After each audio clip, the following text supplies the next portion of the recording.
Bon, chers collègues, je rappelle que nous sommes réunis pour étudier et rechercher les causes de la variation des écarts des prévisions fiscales budgétaires des administrations publiques pour les années 2023-2024 et que notre commission s'est vue octroyer à ce titre les prérogatives d'une commission d'enquête. Cette audition obéit donc au régime des auditions d'une commission d'enquête tel que prévu par l'article 6 de l'ordonnance 58-1100 relative au fonctionnement des assemblées parlementaires. De façon générale, le bureau de la commission a décidé que les auditions seraient publiques. Les deux rapporteurs de l'enquête, messieurs Éric Ciotti, Mathieu Lefebvre, ont élaboré un questionnaire écrit qui a été communiqué à la personne auditionnée, qui vous a également été transmis dans un premier temps. Après avoir fait prêter serment à la personne auditionnée puis avoir écouté son propos liminaire, moi-même ainsi que les rapporteurs poseront des questions. Les commissaires appartenant aux différents groupes pourront également poser des questions ensuite, si possible courtes, l'idée étant, je le rappelle, de laisser le plus possible la parole aux personnes auditionnées. Et le temps imparti à chaque groupe pour l'ensemble de ces orateurs ne devront pas excéder 2 minutes. Le président et les rapporteurs pourront, s'ils l'estiment nécessaire, procéder, quand ils le souhaitent, à des relances si des réponses semblent insatisfaisantes ou incomplètes.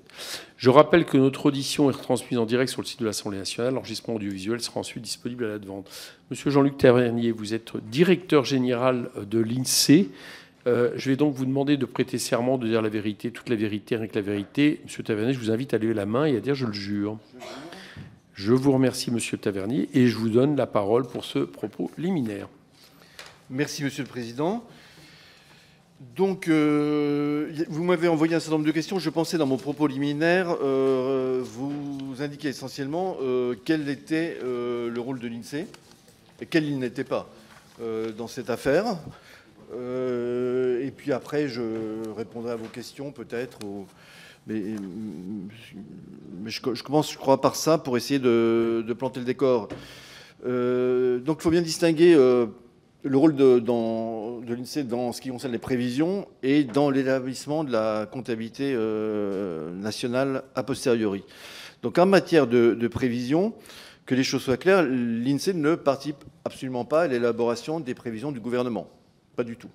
Évidemment, les services de Bercy et les cabinets ne méconnaissent pas toute l'information que nous publions. Nous faisons essentiellement du bien public. Nous publions quasiment chaque jour. Mais nous ne participons pas à l'élaboration des prévisions du gouvernement. Et moi, j'y en connaître, en fait, en tant que membre du Haut Conseil des finances publiques, mais on en parlera peut-être ultérieurement. Nous faisons, contrairement à la plupart des instituts statistiques dans le monde, nous faisons un effort, nous, de prévision conjoncturelle, qui sont les notes de conjoncture, notes et points de conjoncture. On en a une demi-douzaine par an. On essaie de s'adapter au rythme de l'actualité. Mais dans ces notes de conjoncture, qui portent à horizon de 3 mois, 6 mois, nous prévoyons bien sûr les grands indicateurs macroéconomiques que sont la croissance, l'inflation, l'emploi, le chômage, mais aussi un peu ce qu'on appelle dans notre jargon de comptable les comptes d'agents, le revenu des ménages, le taux de marge des entreprises, mais pas le déficit public. Nous ne prévoyons pas le déficit public dans ces notes de conjoncture.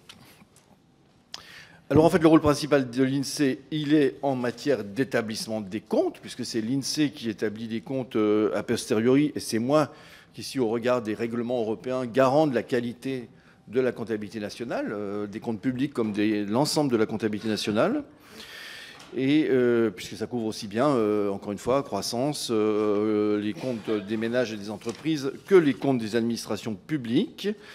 Et donc nous travaillons dans un cadre qui est effectivement fortement encadré par les textes européens. On le sait, depuis ces dispositions qui découlent de l'établissement de la monnaie unique, et depuis cette époque, la surveillance budgétaire s'exerce à partir de règles communes qui sont exprimées en comptabilité nationale et portent sur le champ de l'ensemble des administrations publiques, État, collectivités locales, sécurité sociale, afin de favoriser la comparabilité et indépendamment des particularités institutionnelles de chaque État membre. C'est donc aux autorités statistiques nationales et aux patrons de l'autorité statistique nationale qui ont confié la responsabilité de l'établissement des comptes sous la supervision attentive d'Eurostat. Alors en pratique, comment ça se passe ? L'INSEE notifie, c'est le terme qui est employé, les résultats de finances publiques à la Commission européenne 2 fois par an. La première notification, celle qui retient le plus l'attention, c'est celle qui a lieu à la fin du mois de mars.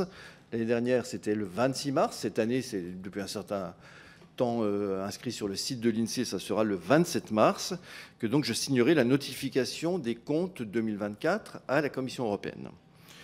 Et là, il y aura une deuxième notification annuelle pour tenir compte pour amender en fonction des résultats comptables, j'y reviendrai, qu'on n'a pas forcément au mois de mars, mais qu'on a plus tard dans l'année. Et cette deuxième notification annuelle, elle doit, au regard des textes européens, avoir lieu avant la fin du mois de septembre. Et à l'INSEE, la pratique de ces dernières années, c'est de la publier dès la fin août. Il faut que je signale que, bien sûr, on fait ça, je le disais, sous la surveillance de la Commission européenne, donc d'Eurostat, qui est la direction générale de la statistique de la Commission européenne, qui peut avoir des objections, des réserves, des questions sur la notification que les États membres réalisent, que les instituts statistiques des États membres réalisent. Et il y a une phase contradictoire de questions-réponses, de vérification. Et c'est 3 semaines après, donc vers le 20 avril, qu'Eurostat communique les résultats de tous les États membres, avec ou pas l'expression de réserve, s'il y a des questions rémanentes qui restent après cette procédure de 3 semaines de questions-réponses. Donc Eurostat vérifie la rigueur des processus, la conformité des choix méthodologiques. Ça porte notamment sur le périmètre des administrations publiques et la nature des enregistrements des opérations. Il faut savoir que quand Eurostat vient nous voir 2 fois par an, les processus européens sont très régis par des procédures pour ce qu'on appelle des visites de dialogue. C'est plusieurs dizaines et usuellement plus de 100 points qui sont soulevés par les collègues d'Eurostat, sur lesquels on doit répondre. Et dans ces itérations de quelques semaines qui ont lieu fin mars, début avril, il y a sans doute moins de 100 points, mais il y a quand même beaucoup de questions qui sont posées. Ça dépend éventuellement des années. Voilà, alors ça c'est pour les comptes annuels. Vous l'avez compris, pour l'instant le 6,1 point de PIB de 2024, pour moi c'est du domaine de la prévision. Ce n'est que le 27 mars que ce sera il y aura un chiffre notifié par l'INSEE.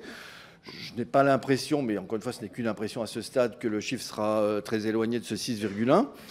Mais voilà, tant qu'on n'a pas la date du 27 mars, je n'ai pas établi de compte et a fortiori, Eurostat ne les a pas validés. En plus des comptes nationaux, donc de cette procédure de notification donc 2 fois par an, on fait depuis une dizaine d'années, c'est aussi un progrès de la gouvernance et des règles européennes, on publie des données de finances publiques dans le cadre des comptes nationaux trimestriels. Vous savez qu'on publie des comptes trimestriels.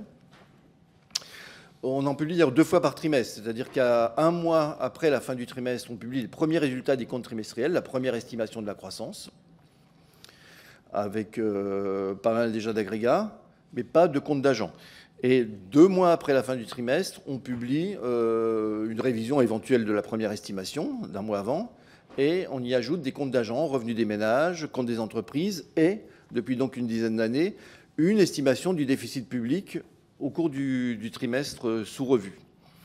Et donc nous avons aujourd'hui dans nos comptes, dans nos publications de l'INSEE, 3 trimestres bien sûr, donc 5,8 points de PIB au premier trimestre 2024, 5,7 au deuxième trimestre, 6,3 au troisième trimestre.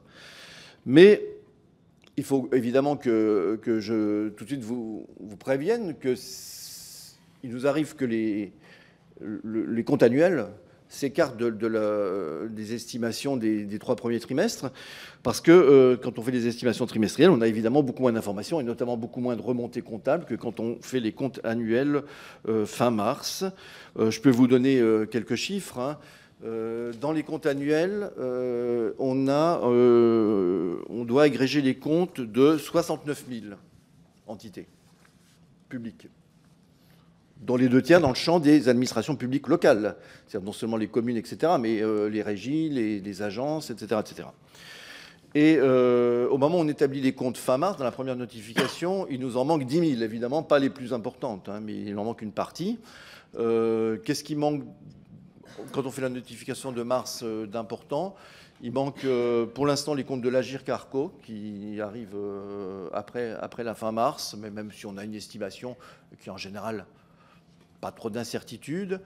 Et il nous manque les comptes des hôpitaux. La plupart des hôpitaux sont tenus à publier leurs comptes à la fin juin, comme établissement public, respectent la date ou la dépassent légèrement. Donc en tout cas, fin mars, on n'a pas les comptes des hôpitaux et on peut être surpris. C'est une des causes de révision du déficit public au mois d'août-septembre par les déficits, souvent des déficits, des établissements hospitaliers.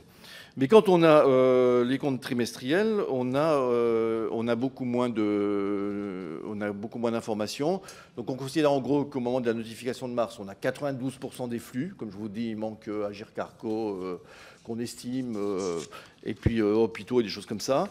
Et dans les comptes trimestriels, sur les recettes, ça va à peu près. Sur les dépenses, on est plutôt de l'ordre de 80% des flux avec lesquels on a des remontées comptables. Donc voilà ce que je peux vous dire sur le rôle de l'INSEE, en vous ayant donné les limites de ce qu'on faisait, et puis le cadre assez procédural, hein, dans lequel ça s'inscrit vis-à-vis de la Commission européenne. Bien, merci Monsieur Tavernier. C'est moi qui commence les questions avant les rapporteurs. J'ai 5 questions à vous poser. La première, avec évidemment des explications sur la question. L'importance du dérapage du déficit pour 2023 est rendue publique avec votre estimation de mars 2024. Mais comme nous l'avons vu au cours de ces auditions, les ministres avaient connaissance de la situation budgétaire dès décembre 2023.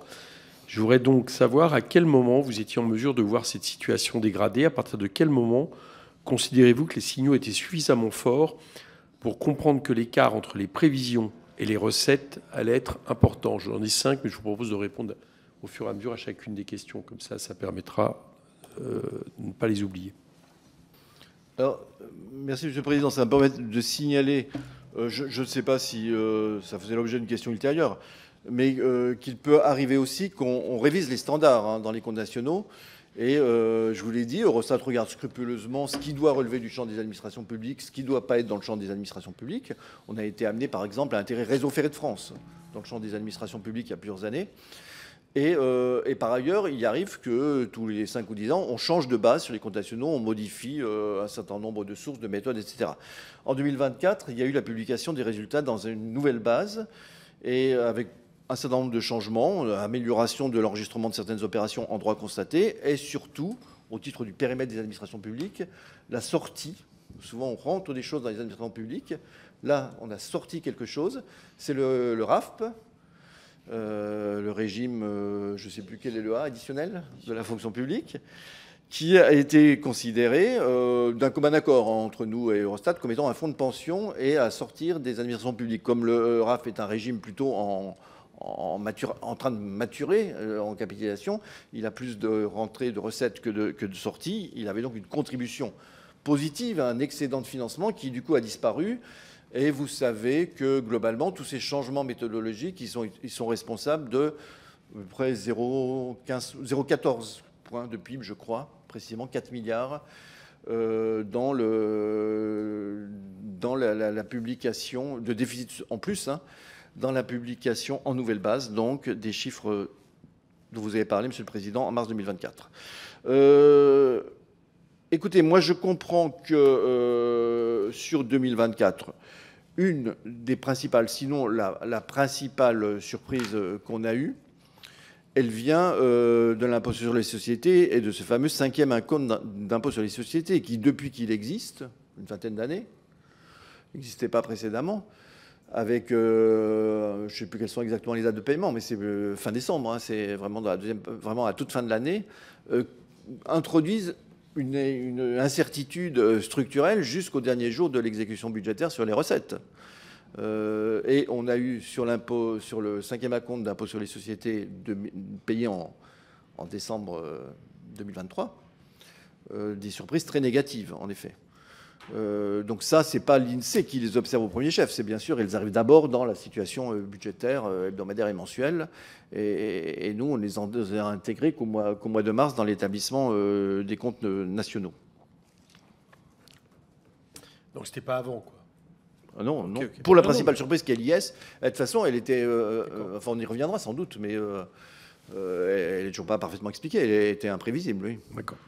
Le rapport de l'Inspection générale des finances sur les prévisions de recettes des prélèvements obligatoires, qui a été rédigé à la demande des ministres lorsque le dérapage du déficit a été rendu public, indique que 20% de l'écart à la prévision résulte d'erreurs techniques. De ces 20%, l'IGF a notamment intégré une surestimation des recettes d'impôt sur les sociétés. Entre le PLF 2023 et l'exécution, la prévision des recettes a effectivement été revue. La prévision est ainsi augmentée de 11% dans le PSTAB en avril 2023. Il semblerait que les services de Bercy se soient fondés sur votre révision à la hausse du taux de marge des entreprises en mars 2023. Vient ensuite le budget d'économique d'été en juillet 2023. La prévision du Trésor est inchangée. Cette fois, il semblerait que Bercy n'ait pas voulu vous suivre puisque vous aviez révisé à la baisse le taux de marge pour 2023 pour la ramener à son niveau de décembre 2022, soit son niveau du PLF 2023. Pour résumer, lorsque vos prévisions permettent d'augmenter les prévisions de recettes, le gouvernement vous a suivi. Et lorsqu'elles impliquent une diminution, la révision ne suit pas. Est-ce que c'est une décision que vous observez régulièrement ? Alors, vous me donnez des informations que je ne connais pas, c'est-à-dire quelle a été la manière dont les services et a fortiori le ministre ont intégré les évolutions du taux de marge dans la prévision d'impôt sur les sociétés. Encore une fois, je n'ai pas à en connaître depuis que j'ai quitté Bercy. Moi, j'étais directeur de la prévision lorsque la direction de la prévision existait. J'en étais le dernier directeur. Et donc, j'ai fait ce métier d'essayer de prévoir, y compris les finances publiques. Depuis que j'ai quitté Bercy, je ne reçois pas les notes de prévision de la direction du Trésor. Ce que je peux dire, mais j'espère répondre en tout cas ne pas être trop éloigné de votre question, Monsieur le Président, c'est que pour l'instant, c'est plutôt que c'est de l'observation du 5e acompte d'impôt sur les sociétés que les services infèrent ce qu'a dû être l'évolution du bénéfice fiscal en 2023 et en tirent des conséquences sur la prévision d'impôt sur les sociétés en 2024. Et idem les années ultérieures. Les services sont en train de regarder, d'ausculter le 5e acompte qui est rentré donc il y a quelques semaines au titre de l'exercice 2024 et en infère ou pas des surprises sur ce qui était la prévision d'impôt sur les sociétés avec le solde en 2025 au titre des résultats de 2024. Là, clairement, on a pu réviser l'excédent brut d'exploitation, mais pas dans des proportions considérables. Ma compréhension à ce jour, mais je vais émettre une réserve juste après, ma compréhension à ce jour, c'est que la surprise sur les résultats fiscaux relatifs à l'impôt sur les sociétés pour l'année au titre de l'année 2023 ne porte pas tant sur l'évolution des indicateurs macro comme l'excédent brut d'exploitation que comme le passage de l'EBE au bénéfice fiscal. Il y a des tas de choses qui se passent là. Il y a les déficits reportables, il y a des provisions, etc. Mais je fais une réserve tout de suite parce que quand nous, on fait le compte prévisoire de l'année 2023, pour l'instant, les comptes annuels de la France, la prévision de croissance de 2023, c'est encore établi sur la base des comptes provisoires qu'on a publiés l'an dernier, dans lesquels nous n'avons pas d'informations comptables des entreprises. On a les informations comptables des entreprises, mes collaborateurs, des comptes nationaux, ils sont en train de les intégrer pour éventuellement réviser l'année 2023, éventuellement. Donc aujourd'hui, et ça se fera au mois de mai, fin mai. Donc à la fin mai, je saurai précisément vous dire quel a été l'excédent brut d'exploitation de 2023 en ayant exploité les données des entreprises et de savoir quel niveau il était par rapport à ce qu'on a pu mettre dans les précédentes estimations des comptes trimestriels et du compte provisoire 2023. Mais pour l'instant, je ne le sais pas.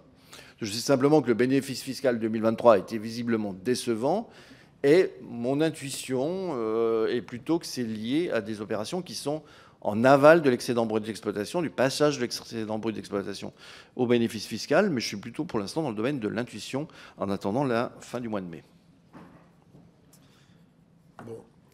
Toujours dans cette part d'écart évitable, l'IGF intègre également les mauvaises anticipations sur le comportement des acteurs, notamment sur la consommation et le taux d'épargne. Mais je considère qu'estimer que les ménages allaient réduire leur épargne n'est pas un choix technique, c'est estimer que les conditions de vie sont satisfaisantes et que les ménages n'ont pas à se prémunir contre l'avenir. C'est donc estimer que la politique économique fonctionne.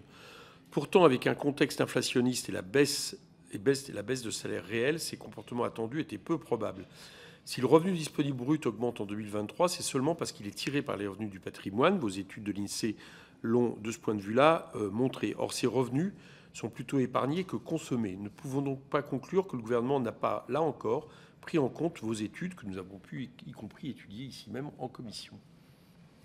Monsieur le Président, est-ce que je peux élargir et considérer que votre question porte aussi sur le même phénomène en 2024 ? Dès lors que vous répondez, pas de problème.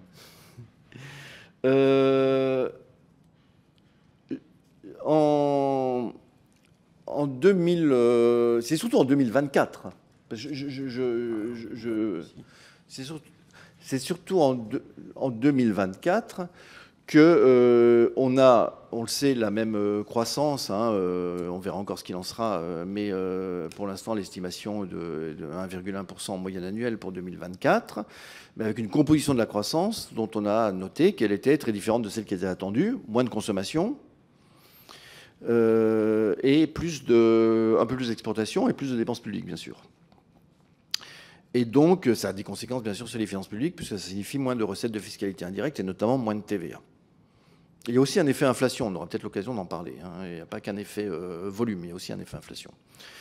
Je dois dire que quand on regarde, et on le fait au Conseil des finances publiques, l'ensemble des prévisions des économistes, tous attendent une baisse de taux d'épargne. Parce qu'en gros, en dépit de ce que vous avez dit, Monsieur le Président, sur le fait qu'il y a une partie de la hausse du pouvoir d'achat, pas tout, qui est liée à l'évolution des revenus du patrimoine, en dépit de ça, il n'y a pas d'explication globale de la forte hausse, la hausse significative du taux d'épargne qu'on a connue depuis l'avant-Covid. Je vous rappelle, avant Covid, on avait un taux d'épargne global des ménages français qui était de 15% du revenu. En ce moment, on est à 18%. 3%, c'est beaucoup de dizaines de milliards, bien sûr. Et c'est aussi donc beaucoup de milliards de TVA pour ne prendre que cette partie de la fiscalité indirecte. Dans les prévisions de 2024, alors je ne suis plus très sûr pour les prévisions de 2023, pardon, Monsieur le Président. Dans les prévisions de 2024, la plupart des organismes de conjoncture, des économistes de banque, etc., des organisations internationales, prévoyaient pour 2024 une baisse du taux d'épargne et un soutien, en tout cas jamais une nouvelle hausse du taux d'épargne. Qu'est-ce qui sera passé en 2024 ? Pour l'instant, c'est ce qu'on a dans la dernière note de conjoncture. Encore une fois, on est dans 2024 encore dans le domaine de la prévision. On aura sans doute un pouvoir d'achat du revenu des ménages qui, pour l'ensemble des ménages, aura cru de 2%.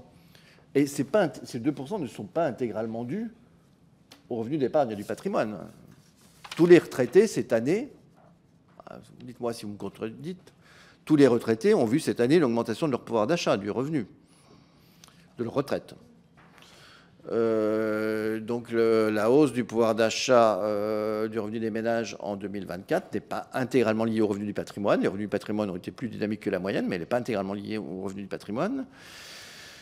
Et pour cette hausse de 2%, autour de 2% de hausse du pouvoir d'achat des ménages, on s'attend pour l'instant à une hausse de la consommation en moyenne annuelle en 2024 qui sera plutôt inférieure à 1%. La dernière prévision, c'est 0,9%. Donc une nouvelle hausse du taux d'épargne. Il sera passé en gros de 17 à 18. Et ça, il n'y a pas encore de consensus chez les observateurs, les analystes, les économistes, les conjoncturistes de tout poil pour expliquer d'où ça vient. Donc on s'y essayait, nous, dans la dernière note de conjoncture, mais c'est quelque chose de difficile. Et donc se pose le problème. En ce moment, là, pour 2025, la plupart des prévisions qu'on a pu voir au Conseil des finances publiques tablent sur une légère baisse du taux d'épargne, et c'est ça le principal soutien à la demande. Ce n'est pas en ce moment l'investissement qui soutient la demande, ça sera moins les dépenses publiques que les années précédentes, et donc il faut imaginer qu'il y aura un soutien de la consommation. C'est pas aussi longtemps qu'on n'a pas une explication vraiment très claire de pourquoi le taux d'épargne des ménages est à 18%, en dépit de tous les éléments qu'on met sur la table, nous, à l'INSEE. On ne peut pas avoir de certitude sur la manière dont il va évoluer. Et c'était pareil les années précédentes, je dirais. Voilà, donc il me semble du reste qu'au Conseil des finances publiques, quand on a fait des avis toutes les années, je ne me rappelle pas qu'on ait pointé, mais il faudra vérifier dans les différents avis, mais je ne me rappelle pas qu'on ait pointé une appréciation trop optimiste, excessivement optimiste de la consommation. Je ne me rappelle pas qu'on l'ait fait. Oui, enfin, c'était pas les taux d'épargne. Ce que je parlais, c'était sur les résultats de 2023 qui permettent d'anticiper et d'avoir une anticipation des résultats de 2024. Et je maintiens qu'à partir du moment où ce que vous indiquez en 2023 dans les tableaux, c'est-à-dire on voyait bien que les revenus disponibles bruts, leur augmentation, elle était tirée par les revenus du patrimoine et pas par les revenus des salaires. Je me souviens parfaitement du tableau de l'INSEE.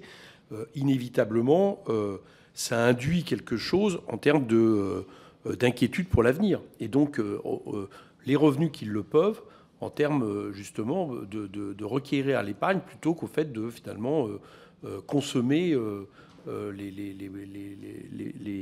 moyens que vous avez disponibles. C'est-à-dire qu'il y a quelque chose qui ne rassure pas sur la suite et qui induit peut-être justement le fait d'avoir plus d'épargne. C'est pour ça que je veux dire que ça peut être quelque chose qui peut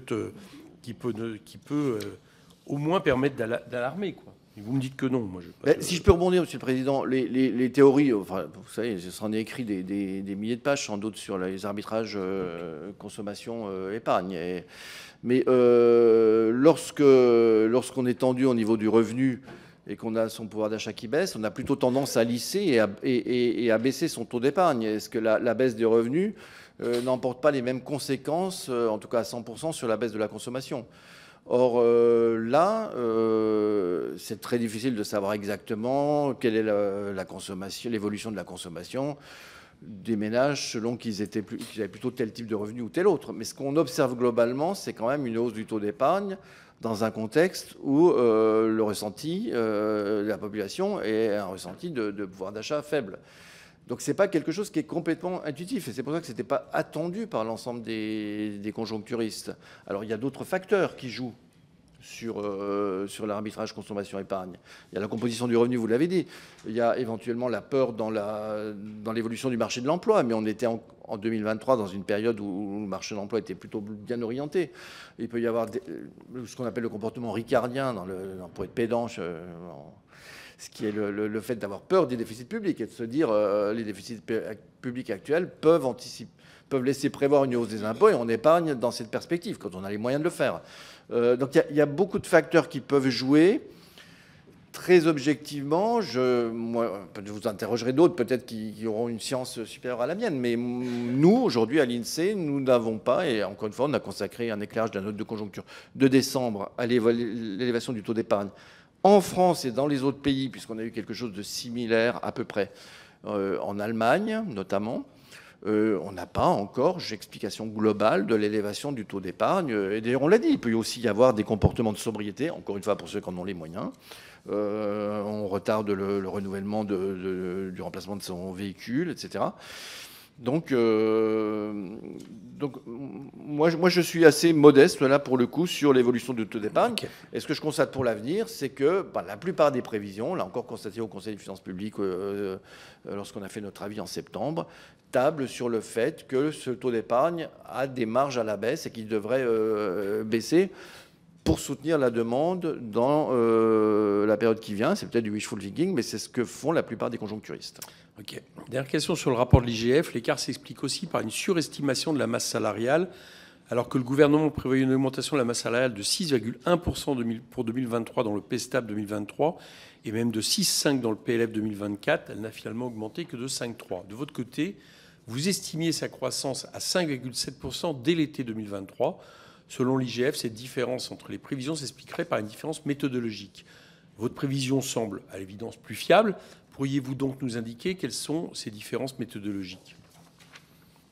Écoutez, vous me posez une colle parce que je n'ai pas complètement le rapport de l'IGF en tête et je ne me rappelais pas cette mention de différence méthodologique. Mais je crois me rappeler, alors vous êtes toujours sur 2023, hein, oui. Je crois me rappeler que fin 2023, il y a eu un ralentissement rapide de l'inflation et des salaires qui n'était pas complètement prévu par tout le monde et pas par le gouvernement, et qui a pesé sur bien sûr l'évolution de la masse salariale et partant des cotisations sociales et de la CSG en fin d'année 2023. Et ça concourt à sans doute, mais vous l'aviez un peu mieux prévu. Nous, il me semble qu'on avait un peu mieux vu le ralentissement des salaires. Bon, c'est toujours facile d'avoir raison a posteriori, j'en tiens pas gloriole. Mais et effectivement, je crois aussi me rappeler, mais là encore c'est à vérifier, que dans un avis du HFP, on avait pointé un petit risque à la baisse sur les salaires et les cotisations à cette époque-là. Mais c'est à vérifier. Bah, si je pouvais avoir même plus tard des informations sur ces différences de méthodologie, ça La différence de méthodologie, bah, je demanderai. D'accord. Je suis venu avec Nicolas Carnot, j'ai oublié de le dire, qui est le directeur des études et synthèses économiques, donc qui rend sur la conjoncture, les comptes nationaux et les études économiques à l'INSEE. Je rends grâce à vos prévisions. Là, donc, voilà. Et Nicolas, ça te dit quelque chose? bon. On vérifiera. Trouvez, j'avais pas. Merci. Donc différence méthodologique Voilà. sur ma céréale. Okay. Bon, enfin, dernière question. Je vous ai interrogé sur le bilan de la politique menée depuis 2017. Malgré les chiffres que j'ai pu lui présenter, souvent issus des travaux de l'INSEE, Bruno Le Maire n'a pas reconnu un bilan, ne s'est pas reconnu dans un bilan contestable. Ça ne m'étonne pas en matière de création d'emplois, dans le lance de l'industrie, par exemple, sur le chiffre réel de pourcentage, par exemple, de l'emploi industriel dans l'emploi global, etc. Vous avez donné pas mal d'études là-dessus, ou même de justice fiscale. Au regard des études que vous avez pu publier ces dernières années, pouvons-nous considérer que les objectifs de la politique de l'offre, qui étaient assumés par le précédent gouvernement, ont été atteints? Ah non, mais vous attendez pas du directeur général de l'INSEE qui émette un jugement définitif sur ça. Je m'y refuse. Mais il faut bien avoir en tête quand même, et c'est une des difficultés quand on fait de la conjoncture, c'est qu'on vit un peu, on a vécu pendant des décennies sous l'empire de difficultés de demande. Les entreprises disaient massivement qu'elles avaient des difficultés de demande, et on était en situation, en gros, de chômage, en partie de chômage keynésien, et donc que le premier sujet était la demande. Il est clair que depuis le Covid, mais ça avait commencé un peu, hein, ça avait commencé dès 2019, le nombre d'entreprises qui déclarent des difficultés sur l'offre, donc des difficultés de tension sur les difficultés de recrutement, des difficultés sur l'approvisionnement, c'est fortement accru. Et on a eu des périodes, on est en train d'en sortir, où, notamment dans l'industrie, on demande scrupuleusement chaque mois aux entreprises, êtes-vous davantage contraintes par l'offre, la demande ou les deux? On a eu des périodes un peu inédites où pendant longtemps, il y avait plus d'entreprises qui étaient contraintes par l'offre que par la demande. Je m'en tire un peu par une pirouette, Monsieur le Président, mais c'est quand même quelque chose qu'il faut avoir en tête, parce que c'est aussi une difficulté pour nous quand on fait de la conjoncture. Quand toutes les entreprises sont contraintes par la demande, il faut prévoir la demande et on en tire la production. Quand la probabilité des entreprises sont plus contraintes par l'offre que par la demande, il faut tenir compte, et y compris de fortes hétérogénéités sectorielles qui sont apparues de façon là aussi inédite depuis le Covid. Bon, je vous laisse vous en tirer par une pirouette. Merci. Je comprends la difficulté de la question. Éric Ciotti, la parole.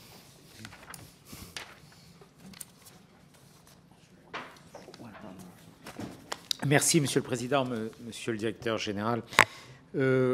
Quelques questions. Bon, les travaux de notre commission d'enquête visent à comprendre un phénomène d'une ampleur extrêmement forte, peut-être pas inédite, mais en tout cas extrêmement forte entre les prévisions et l'exécution budgétaire.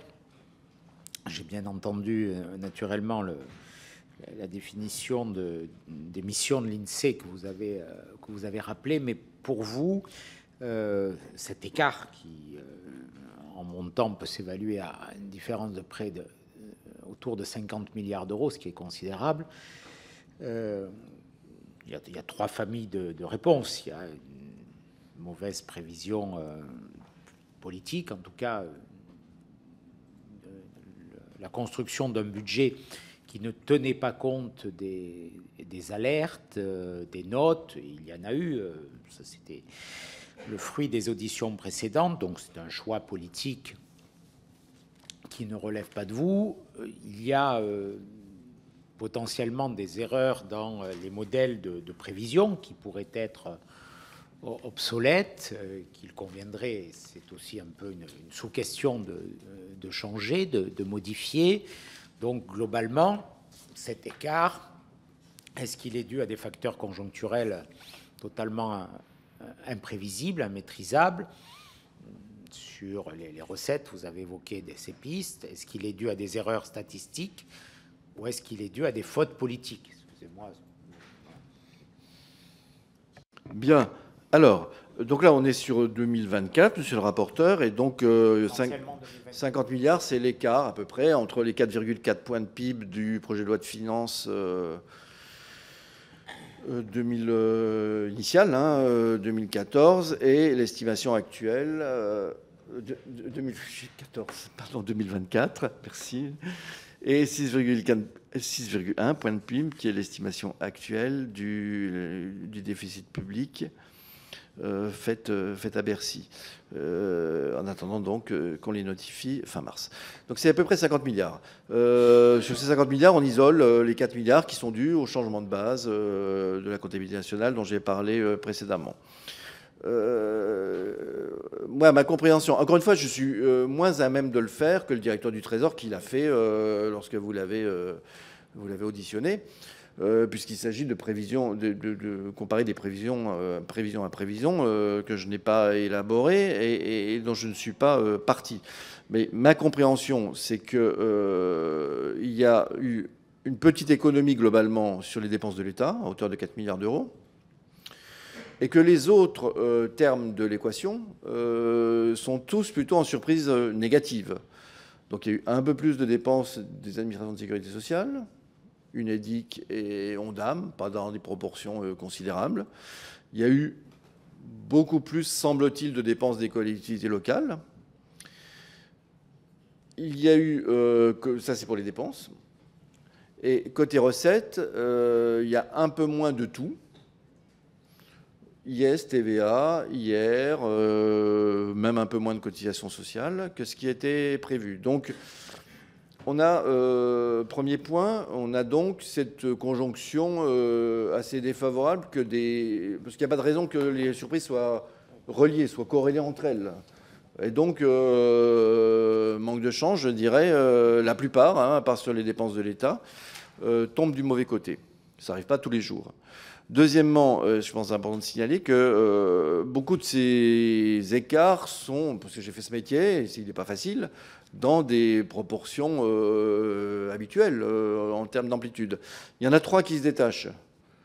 C'est les recettes d'impôt sur les sociétés, les recettes de TVA et les dépenses des collectivités territoriales, parce que je pense que dans les 3 cas, on doit être de l'ordre ou au-delà des 10 milliards d'euros d'écart entre ce qui était prévu en 2014 et ce qui était prévu, alors 2024 décidément, et ce qui était prévu en septembre 2023 dans le PLF 2024, et ce qu'on a aujourd'hui. Si vous regardez quand même ce qu'on a fait au Conseil des finances publiques, je signale que j'en suis membre, par la volonté des législateurs, par la volonté de cette commission, certains d'entre vous y étaient, le rapporteur général, je pense, par la volonté précisément de Gilles Carrez et de Christian Eckart à l'époque. Et donc, je suis membre depuis le début du Conseil des finances publiques. Donc, quand vous regardez notre avis sur le PLF 2024 en septembre 2023, nous pointons un peu d'optimisme sur la croissance. Et nous pointons sur les comptes publics, sur les déficits et dépenses publiques, essentiellement un peu d'optimisme sur la TVA, l'évolution de la TVA par rapport aux emplois taxables, et je crois les droits de mutation, les DMTO, me semble-t-il, de mémoire. Mais objectivement, aucun membre du Haut Conseil des finances publiques en septembre 2023 peut imaginer qu'on va avoir 50 milliards d'écart. En tout cas, ça ne se lit pas dans la vie. Et donc, on a de fait, sur ces 3 postes, j'y reviens, IS, TVA, collectivités locales, des surprises de grande ampleur. Dans les avis du HFP, il n'y a que le dynamisme de la TVA qui est mentionné, mais dans des proportions où on n'imaginait pas 10 milliards d'écart. Et donc, c'est ces trois facteurs qu'il faut interroger. Moi, j'y vois essentiellement des questions techniques, à vrai dire, sur lesquels il faut travailler, dans les 3. L'impôt sur les sociétés. Alors, l'impôt sur les sociétés, encore une fois, j'ai fait ce travail extrêmement difficile à prévoir. Il faudra, dans le courant de l'année 2025, je pense, qu'on regarde attentivement quelle était globalement l'évolution de l'EBE des entreprises, des sociétés, des entreprises financières non financières en 2023 et le passage de cette EBE au bénéfice fiscal. On sait que, par exemple, on a pu, je pense, ne pas assez tenir compte que certaines grosses entreprises qui avaient énormément d'excédents bruts d'exploitation en 2023 étaient encore sous déficit reportable. C'est le cas d'EDF, oui, bien sûr. Ou qu'une autre société, CMA-CGM, qui elle aussi avait beaucoup d'excédents bruts d'exploitation, a une fiscalité particulière. Donc ça, mais ce n'est pas toute l'histoire, je pense. Mais et donc moi, ce que je pense qu'il faudra faire, mais nous on verra ça quand on aura encore une fois les comptes révisés 2023, en ayant tenu compte des liasses fiscales des entreprises, en ayant intégré complètement la comptabilité des entreprises dans nos comptes nationaux. On verra bien ce qu'aura été l'excédent brut d'exploitation et il faut absolument comprendre pourquoi cette surprise sur le bénéfice fiscal qui s'est traduite par cette surprise vraiment extrêmement importante sur le 5e acompte de décembre 2023 et qui a eu son nombre porté sur tous les comptes 2024. Sur la TVA, je ne pense pas qu'on soit massivement trompé sur la... On a deux sujets, pardon. On a un sujet macroéconomique et on a un sujet de prévision de TVA, sachant les agrégats macroéconomiques. Clairement, je l'ai dit tout à l'heure, en 2024, on a moins de consommation que prévu. On a moins de consommation que prévu par tout le monde, en volume. Mais on a aussi moins d'inflation. La désinflation a été plus rapide que prévu. Dans le PLF 2024, je crois que l'inflation en moyenne annuelle 2024 est prévue à 2,6% de mémoire. C'est ça ? 2,6%. Et dans l'avis du HCFP, on dit que c'est plausible ou je ne sais plus quel est, enfin vous vérifierez quel est le mot qui est employé. On ne dit pas que cette inflation est excessive. L'inflation en moyenne annuelle 2024, on l'a publié ce matin à l'INSEE, elle est de 2,0. Donc 6 dixièmes d'écart, c'est commensurable à la surprise qu'on a sur les volumes de consommation. Il y a aussi les recettes de fiscalité indirecte, elles dépendent de la valeur de l'assiette taxable, elles dépendent non seulement du volume, mais aussi du prix. Et donc on a sous-estimé, je dirais, l'ampleur de la désinflation. Et ça, je pense, c'est aussi, me semble-t-il, une erreur commune à la plupart des conjoncturistes. Je n'ai pas vu qu'il y avait quelqu'un dans le consensus qui avait été aussi bas que prévoir 2% d'inflation seulement en 2024.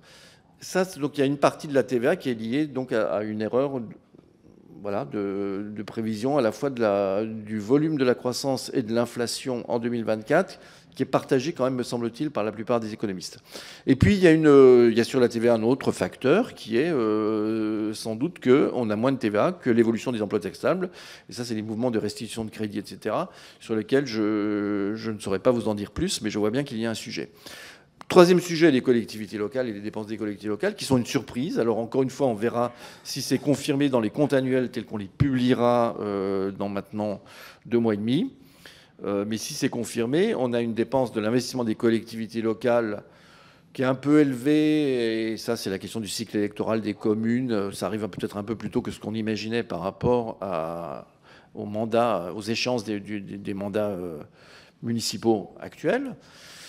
Mais on a aussi une grosse surprise sur l'ensemble des dépenses de fonctionnement des collectivités locales. Et alors même que les collectivités locales sont soumises, vous le savez bien, à la règle d'or et qu'elles ne peuvent pas s'endetter sur cette section de fonctionnement. Et ça, c'est aussi quelque chose sur lequel je pense qu'il va falloir travailler dans les mois qui viennent.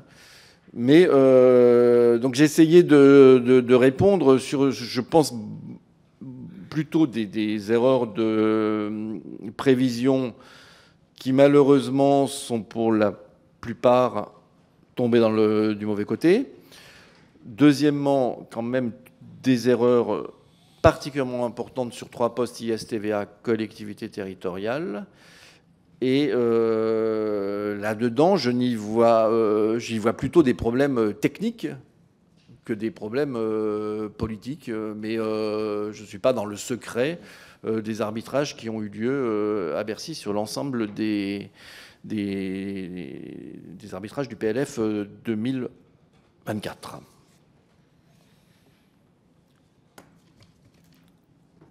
Merci, monsieur le directeur. Vous avez cité tout à l'heure les chiffres des déficits publics sur l'exercice, sur les 3 premiers trimestres de 2024, avec une dégradation à 6,3 au 3e trimestre 24. Bon, j'entends bien entendu qu'on aura le chiffre définitif qu'au mois de mars, mais à ce stade et en fonction des éléments d'information dont vous disposez, est-ce que la tendance à la dégradation se confirme au 4e trimestre? Et à partir de là, est-ce que la prévision à 6,1, qui est aujourd'hui établie, demeure crédible? Merci, monsieur le rapporteur. La question est légitime, mais là, je suis absolument dans l'incapacité d'y répondre. Voilà. Il y a pas mal de volatilité au trimestre le trimestre. Et notamment, on peut être confronté au fait que sur certains postes, l'enregistrement comptable peut être fait à un moment ou à un autre dans l'année. Il n'y a pas d'arrêté infra-annuel des comptes des collectivités locales, par exemple. Et donc l'investissement, on peut le mettre dans les comptes. Donc il y a une incertitude jusqu'à ce qu'on traite l'ensemble des comptes de l'année. Donc je ne vais pas vous vendre du rêve. Objectivement, je n'en sais rien. 6,1 sur l'ensemble de l'année ne me paraît pas être une prévision absurde, me paraît assez réaliste compte tenu de ce qu'on a vu sur les 3 premiers trimestres. Je comprends de mes collègues de Bercy qu'on n'a pas de surprise majeure cette fois sur le 5e acompte d'impôt sur les sociétés comme on a pu avoir précédemment. Voilà, donc mais encore une fois, avant le 27 mars, il n'y a aucune chance que j'articule un chiffre. Ça arrivera le 27 mars et pas avant. Merci. Juste une dernière question. Vous avez été nommé dans le comité scientifique en matière de prévision des finances publiques qui a été mis en place en novembre. Est-ce que ce comité a commencé ses travaux? Oui, alors donc ce comité donc a été réuni installé par Antoine Armand et Laurent Saint-Martin en novembre de mémoire. Et je pense qu'il était prévu qu'on revoie les 2 ministres et que la censure n'a pas permis à cette réunion d'avoir lieu.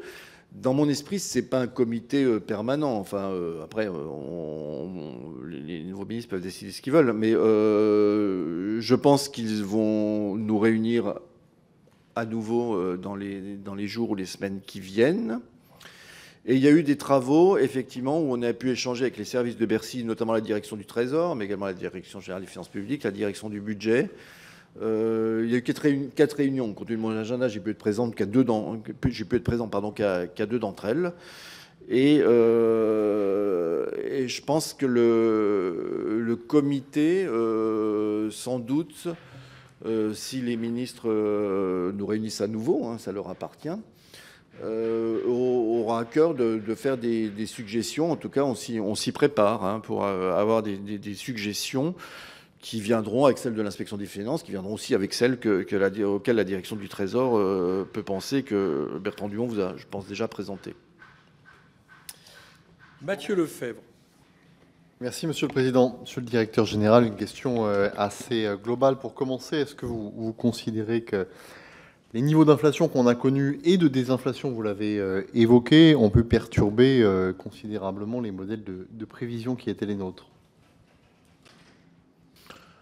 L'inflation en tant que telle,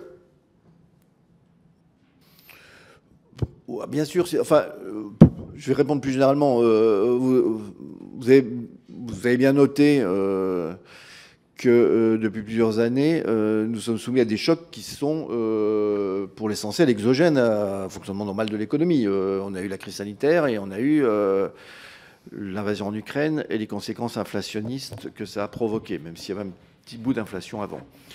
Donc c'est des choses auxquelles on n'est pas habitué. Ça complique beaucoup la prévision. Ça conduit à, je le disais tout à l'heure, à l'apparition de phénomènes inédits dans leur ampleur de difficultés d'offres, d'approvisionnement, on le sait, de difficultés de recrutement également. Ça conduit à, quand vous regardez nos courbes de climat de confiance dans les différents secteurs de l'économie, et notamment dans l'industrie, à une hétérogénéité totalement inédite. Avant, vous compariez les climats de confiance dans les biens d'équipement, les matériels de transport, les industries agroalimentaires et qu'est-ce que j'oublie, vous aviez des choses qui étaient un peu dans un faisceau qui étaient très, très proches. Là, vous regardez les mêmes courbes, on les publie chaque mois, vous voyez des choses qui sont très, très différentes d'un secteur à l'autre. Et donc, ça complique l'analyse conjoncturelle. C'est l'ensemble, c'est pas strictement l'inflation, c'est plus le phénomène de tout bousculement qu'il y a eu sur les chaînes de valeur liées à ces deux phénomènes, ces deux chocs exogènes à l'économie dont je parlais précédemment. L'inflation, ça peut nous compliquer un petit peu les choses sur, bien sûr, la réponse des salaires à l'inflation. On sait qu'on a perdu du pouvoir d'achat des salaires pendant 2 ans, 2022-2023, qu'on commence à rattraper, mais on commence seulement à rattraper en 2024. Ça peut avoir aussi des conséquences qui sont à analyser. C'est peut-être une des suggestions qu'on fera dans notre comité dont M. Ciotti parlait à l'instant. C'est qu'on peut avoir des conséquences sur les rentrées d'impôt sur le revenu. On a aussi eu des mauvaises surprises sur l'impôt sur le revenu. J'en ai moins parlé parce que c'est en dessous du seuil de 10 milliards, j'ai l'impression.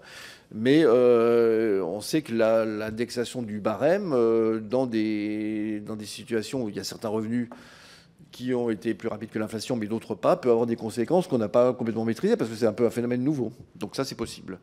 Mais au-delà de ça, je crois que c'était plutôt la situation d'ensemble très chahutée qu'on a depuis 2020, qui complique la vie avec des entreprises qui peuvent être en difficulté, dans des situations, encore une fois, difficulté de demande, de difficulté de l'offre, très différentes, très hétérogènes, ce qu'on avait beaucoup moins précédemment.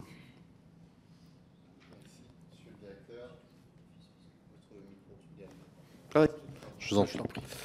Vous avez évoqué le retraitement en base qui a eu lieu en 2023, qui pèse pour 0,13, 0,14 points de PIB sur l'écart en 2023. Alors j'ai deux questions. Est-ce que ce retraitement était prévisible? De quelle manière les administrations ont été informées? Et deuxièmement, est-ce que selon vos informations, un tel retraitement est possible en 2024?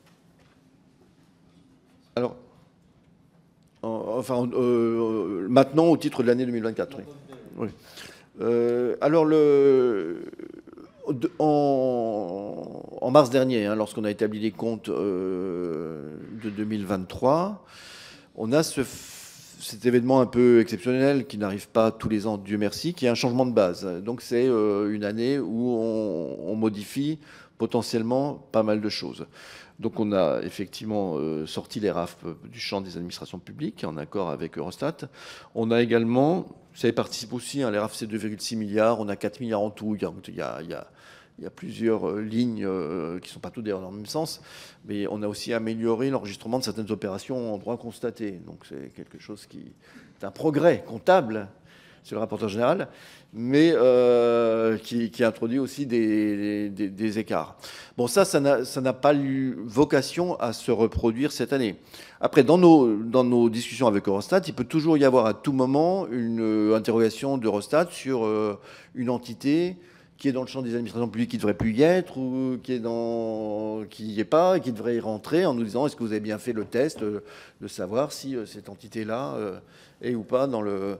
Pour l'instant, je n'identifie pas de risque, mais je suis payé pour savoir que dans les 3 semaines après notre notification et jusqu'à ce que Eurostat publie, on peut avoir des interrogations qu'on n'avait pas vues venir.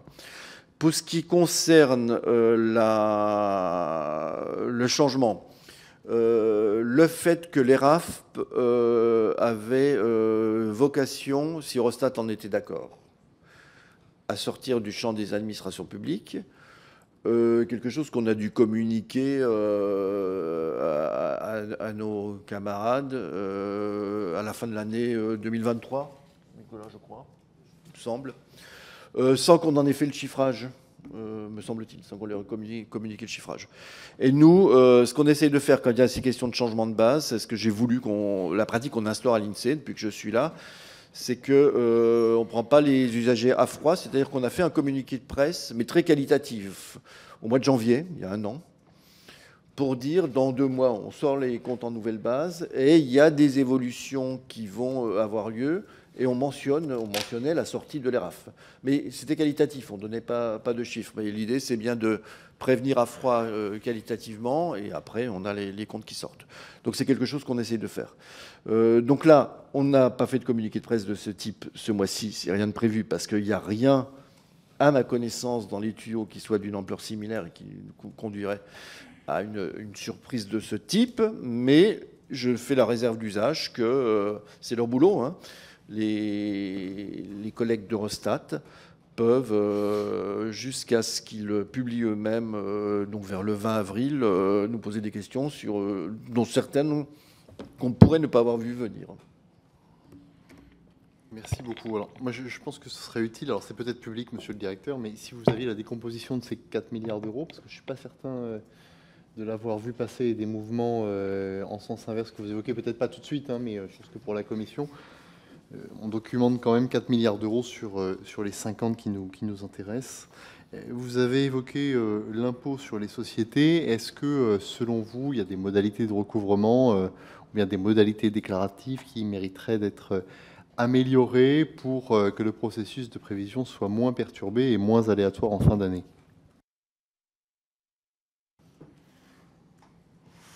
Ah là, vous me demandez de m'élever un peu au-dessus de ma... Alors oui, premièrement, pardon, c'est le rapporteur. Le tableau, il existe, mes collaborateurs l'ont préparé, donc on le transmettra. Il y a seulement 6 lignes. Hein. Alors peut-être qu'il y a des lignes à quelques millions ou dizaines de millions qui n'ont pas apporté, mais il y a 6 lignes, dont les plus petites portent sur 500 millions. Elles ne sont pas toutes de même signe. En tout, ça, on arrive aux 4 milliards, donc ça, on le communiquera sans problème. Pour ce qui est... non, là, je m'enlèverai au-dessus de mes conditions en parlant des modalités de recouvrement de l'impôt sur les sociétés. Je note simplement, mais comme vous tous, je pense que ce 5e acompte, il a des vertus, parce qu'il permet de demander aux sociétés d'essayer d'anticiper ce que sera leur bénéfice fiscal et de faire coller les recettes de l'année au maximum avec les recettes dues au titre de l'exercice de l'année. Bon. Mais en arrivant comme ça en décembre, il introduit, je crois, pour l'ensemble de l'écosystème de Bercy, une incertitude et une instabilité jusqu'à la fin de l'année. Ça, après, vous dire si les avantages sont supérieurs ou pas aux inconvénients, je crois que ça dépasse ma condition. Merci beaucoup. 2 dernières questions. Le Sénat propose notamment la publication d'intervalles de confiance dans le processus de prévision. Vous avez évoqué vous-même le fait que vous ayez un processus infra-annuel qui est susceptible de révision. Qu'est-ce que vous en pensez? Et s'agissant des collectivités, quel est le rapport entre l'évolution des dépenses d'investissement et de fonctionnement? Et 2, quel est selon vous, je dirais, le caractère inédit de cette augmentation des dépenses? Est-ce que vous considérez que c'est inédit depuis une dizaine d'années ou depuis plusieurs dizaines d'années? Alors, première question, les intervalles de confiance, c'est de toute façon une bonne pratique, les intervalles de confiance. Je dis ça et en même temps, je dois reconnaître que dans le passé, nous le faisions pour la note de conjoncture. On avait ce qu'on appelle en bon français un fan chart. Et qu'on a, Nicolas, on a abandonné cette pratique au moment du Covid, en fait. Parce que, voilà, on était plus du tout dans les intervalles de confiance qui pouvaient être hérités, en fait, des estimations du passé. Hein, c'est comme ça que c'est fait. Donc ma question vaut aussi pour les finances publiques. C'est plutôt une bonne pratique, mais on peut toujours tomber sur un cas d'événement inédit qui fait que, malgré tout, on tombe à côté de l'intervalle de confiance. Et je pense que jamais, si on le faisait, on trouverait un intervalle de confiance hérité de la moyenne empirique des erreurs précédentes de 1,5 point de PIB ou 1,7. points de PIB, de 50 milliards. Donc ça, jamais, parce que là, on est sur quelque chose vraiment d'exceptionnel, je dirais. Ça, c'est la réponse à la première question. Sur la deuxième, bon, je vous en ai déjà un petit peu parlé. Hein, ce qu'on fait usuellement pour essayer de prévoir les dépenses des collectivités locales, c'est de séparer investissement et fonctionnement. On sait qu'on a la règle d'or et on sait qu'on a sur les dépenses d'investissement un effet, je crois, assez régulier du cycle électoral, avec des dépenses d'investissement qui sont au maximum un an ou 2 ans avant la fin du mandat municipal. Bon.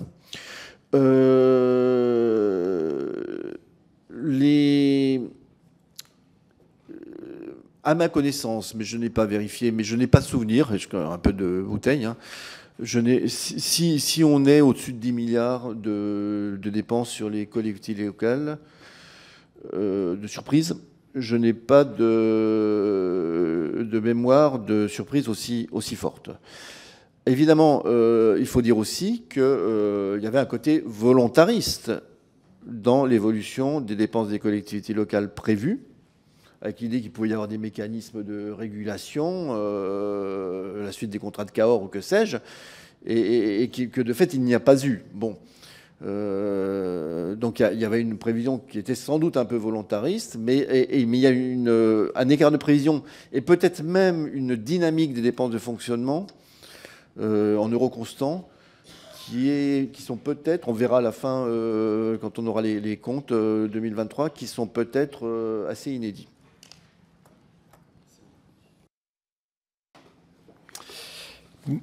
C'est bon, Mathieu ? Merci. On va passer aux orateurs de groupe. Pour le RN, c'est M. Tanguy. Oui, merci Monsieur le Président, merci Monsieur le Directeur pour les premières réponses que vous avez apportées. Moi, je voudrais revenir finalement en fait à la mission même qu'on vous confie et à la façon dont le gouvernement, le Parlement, puis de manière générale le monde politique utilise en fait vos indices. Et c'est là où ça m'interroge sur votre responsabilité, non pas sur votre responsabilité politique, mais je trouve, parce que je vous ai aussi écouté sur France Inter, mais c'est une question ouverte aussi, que vous-même, en fait, comme le monde politique, vous prenez beaucoup au premier degré, finalement, les indices que vous donnez. C'est-à-dire que, par exemple, quand vous parlez du pouvoir d'achat ou du PIB, on a l'impression que vous prenez la valeur faciale, si je puis dire, c'est-à-dire ce qu'on voit dans un titre d'article ou dans une titre de chronique, comme si le résumé très rapide qui en était fait ne disait rien de la façon dont elles sont calculées. Et je vais m'expliquer. Vous voyez, par exemple, moi, je ne prends pas les indices que vous prenez quand j'essaie de réfléchir au budget ou à la situation économique. Je prends le PIB. La population de la France augmente. Donc, le PIB, il n'a pas de valeur en soi. C'est le PIB par habitant qui a de la valeur en soi. Donc le PIB peut augmenter si le PIB par habitant décroît ou stagne, ce qui est le cas depuis 2007, sauf erreur. En tout cas, c'est l'indice du FMI, pardon. Le sentiment d'appauvrissement de la population française que les Français ont quand on les interroge individuellement, il correspond à une réalité sur le rapport par habitant. Mais si on dit le PIB, la richesse nationale, jamais le pays a été aussi riche, on ne comprend pas. Vous voyez ce que je veux dire ? Donc une situation économique, s'il y a une croissance du PIB, parce que je dis ça, parce qu'on utilise la croissance du PIB dans le budget. On pourrait très bien utiliser la croissance du PIB par habitant, et dans ce cas-là, on ne parlerait pas du tout de la même façon du budget. C'est jamais dit, ni par les instituts, ni par les critiques, ni d'ailleurs jusqu'à présent, ça n'a pas été évoqué. Je prends celui-là. Mais vous avez pris par exemple le pouvoir d'achat, parce que vous avez parlé sur cette interview que vous avez donnée à France Inter. Hein, j'ai l'interview qui était très bonne par ailleurs, mais cet élément, ça m'a interpellé, parce que vous dites, oui, le pouvoir d'achat, il a augmenté. C'est-à-dire que la façon dont vous contenez le pouvoir d'achat et le revenu disponible brut, il ne correspond pas vraiment à ce que le Français ordinaire, d'ailleurs nous-mêmes, pour la plupart d'entre nous, voyons, puisqu'on n'a pas de revenus de dividendes, on n'a pas forcément de revenus de propriété.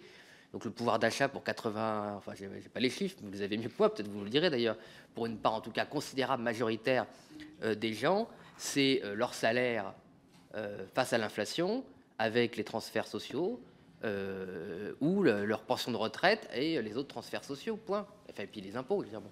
Donc le fait qu'il y ait des dividendes monumentaux ou des versements par ailleurs, ça compte pas. Donc ce que je voulais dire par là, c'est pourquoi est-ce que finalement on n'est pas pris dans une boucle d'erreurs et de biais de confirmation permanents en prenant des indicateurs, et ça renvoie à la comparaison du taux d'épargne, qui fait que si on les prend tous au premier degré et si on n'a pas la prudence des calculs véritables auxquels ils renvoient, on est dans le faux, en tout cas dans l'illusion.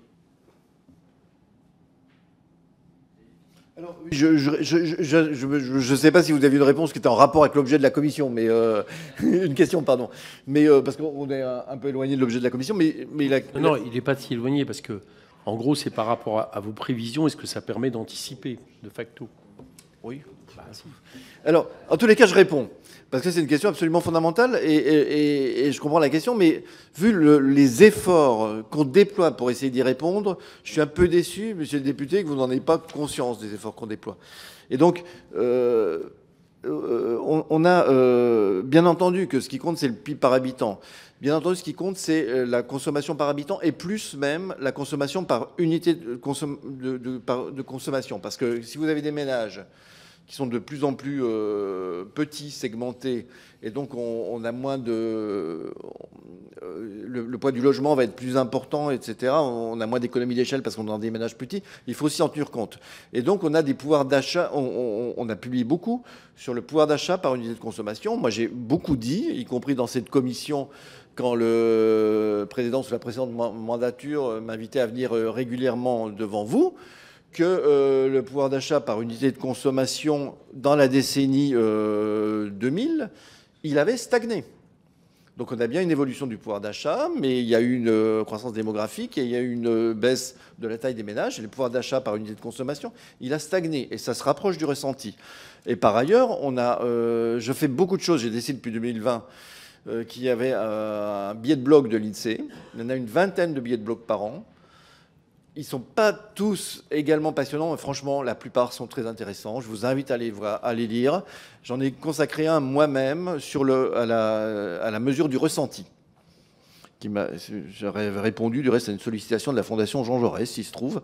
Mais ça m'avait poussé un peu à expliquer comment nous-mêmes, on pouvait essayer de mesurer le ressenti, de se rapprocher. Et à chaque fois que ce qu'on publie s'écarte du ressenti, on essaye d'y répondre. Et du reste, vous savez bien qu'on fait des tas de chiffres, ça, on n'est pas avare de ça, des tas de publications sur les évolutions de pouvoir d'achat par décile de revenus, bien entendu qu'on le fait.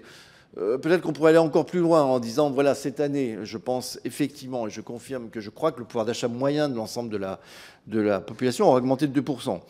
Et de regarder quelle est la proportion des gens, pour l'instant on n'y arrive pas encore à le faire, ça veut dire peut-être qu'il y a 60% des gens, j'en sais rien, non, je ne vais pas donner de chiffres, c'est stupide, mais il y a X% des gens qui ont vu leur pouvoir d'achat augmenter, d'autres ça sera dans un intervalle tout proche de zéro, et puis certains l'auront vu baisser. Mais en même temps, monsieur le député, quand j'entends dire « je ne connais pas un Français qui a vu son pouvoir d'achat augmenter cette année », moi je suis obligé de répondre aussi.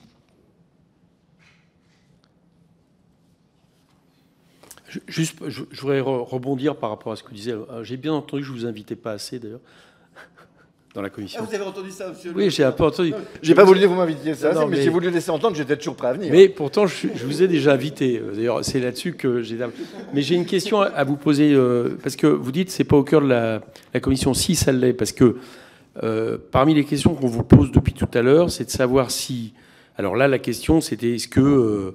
Monsieur Tanguy, c'était est-ce que finalement vous sortiez assez d'éléments qui permettent justement de déterminer ce que vous dites? Vous dites oui, et il n'y a pas de souci. Mais justement, en fonction de la masse des éléments que sort l'INSEE, que publie l'INSEE, celles que nous avons eues à destination, d'autres études que vous formulez, la question de savoir si est-ce que le gouvernement finalement en tient suffisamment compte au moment où il va faire des prévisions de croissance, de déficit, de masse salariale, j'en ai parlé tout à l'heure, etc.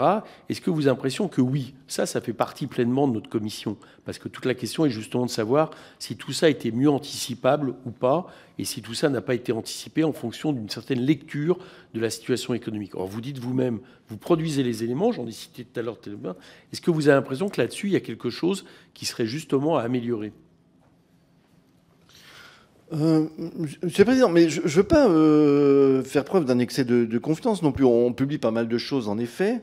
Sur le sujet qu'on a là, qui est est-ce qu'on aurait mieux pu prévoir les dépenses des collectivités territoriales, est-ce qu'on aurait mieux pu prévoir la mauvaise surprise de la compte d'impôt sur les sociétés de fin 2023, est-ce qu'on aurait mieux pu prévoir les mouvements de restitution de crédit TVA, etc. Objectivement, je suis obligé de vous dire que rien dans ce qu'on publie, voilà. Hélas, il y a encore des choses sur lesquelles il faut travailler. Mais vous ne m'avez pas encore posé de questions sur la gouvernance un peu d'ensemble de cette affaire. Moi, ce que je... Et en tant que membre du Haut Conseil des finances publiques, peut-être, je voudrais dire la chose suivante. C'est, dans la LOLF, dernière mouture, vous avez élargi le mandat du HCFP, qui n'est plus uniquement sur les hypothèses macroéconomiques, mais qui sur les recettes et les dépenses publiques. C'est de nature assez différente dans le travail du HCFP. Sur les hypothèses macroéconomiques, vous avez tout un tas de gens qui font de la conjoncture, qui font des prévisions économiques dans les organisations internationales, à la Banque de France, à l'OFCE, Rexecode, dans les banques, etc., etc. Il y en a des tonnes qui sont là, qui sont sur étagère, qu'on peut mobiliser, et on peut voir si on est ou pas dans le consensus. Et au passage, il arrive que le consensus se trompe avec une belle unanimité. C'est confère la discussion qu'on a eue tout à l'heure sur l'évolution du taux d'épargne. Bon. En matière de prévision de finances publiques, que ce soit, pour reprendre ces sujets, les dépenses de collectivités territoriales ou les recettes des principaux impôts, par exemple l'impôt sur les sociétés, il n'y a pas cet écosystème qui existe. Et personne il faut dire que c'est d'une complexité inouïe. Encore une fois, je vous parle avec des souvenirs un peu vieux, mais quand même cuisants, d'avoir essayé d'améliorer la prévision d'impôt sur les sociétés. Et donc, je pense que s'il y a une réponse, je ne sais pas si je pense qu'on est bien. Les publications de l'INSEE sont bien vues, bien lues, bien connues par tout le monde. J'ai pas de frustration par rapport à ça. Ce que je note, c'est qu'il faudrait sans doute que certains labos académiques, certaines organisations soient aussi un peu incités, éventuellement en les finançant, à travailler sur ces sujets de prévision de finances publiques. Parce que on peut augmenter notre mandat, mais si au HCFP, on ne peut pas confronter une prévision faite par les services du Trésor par d'autres qui essaieraient aussi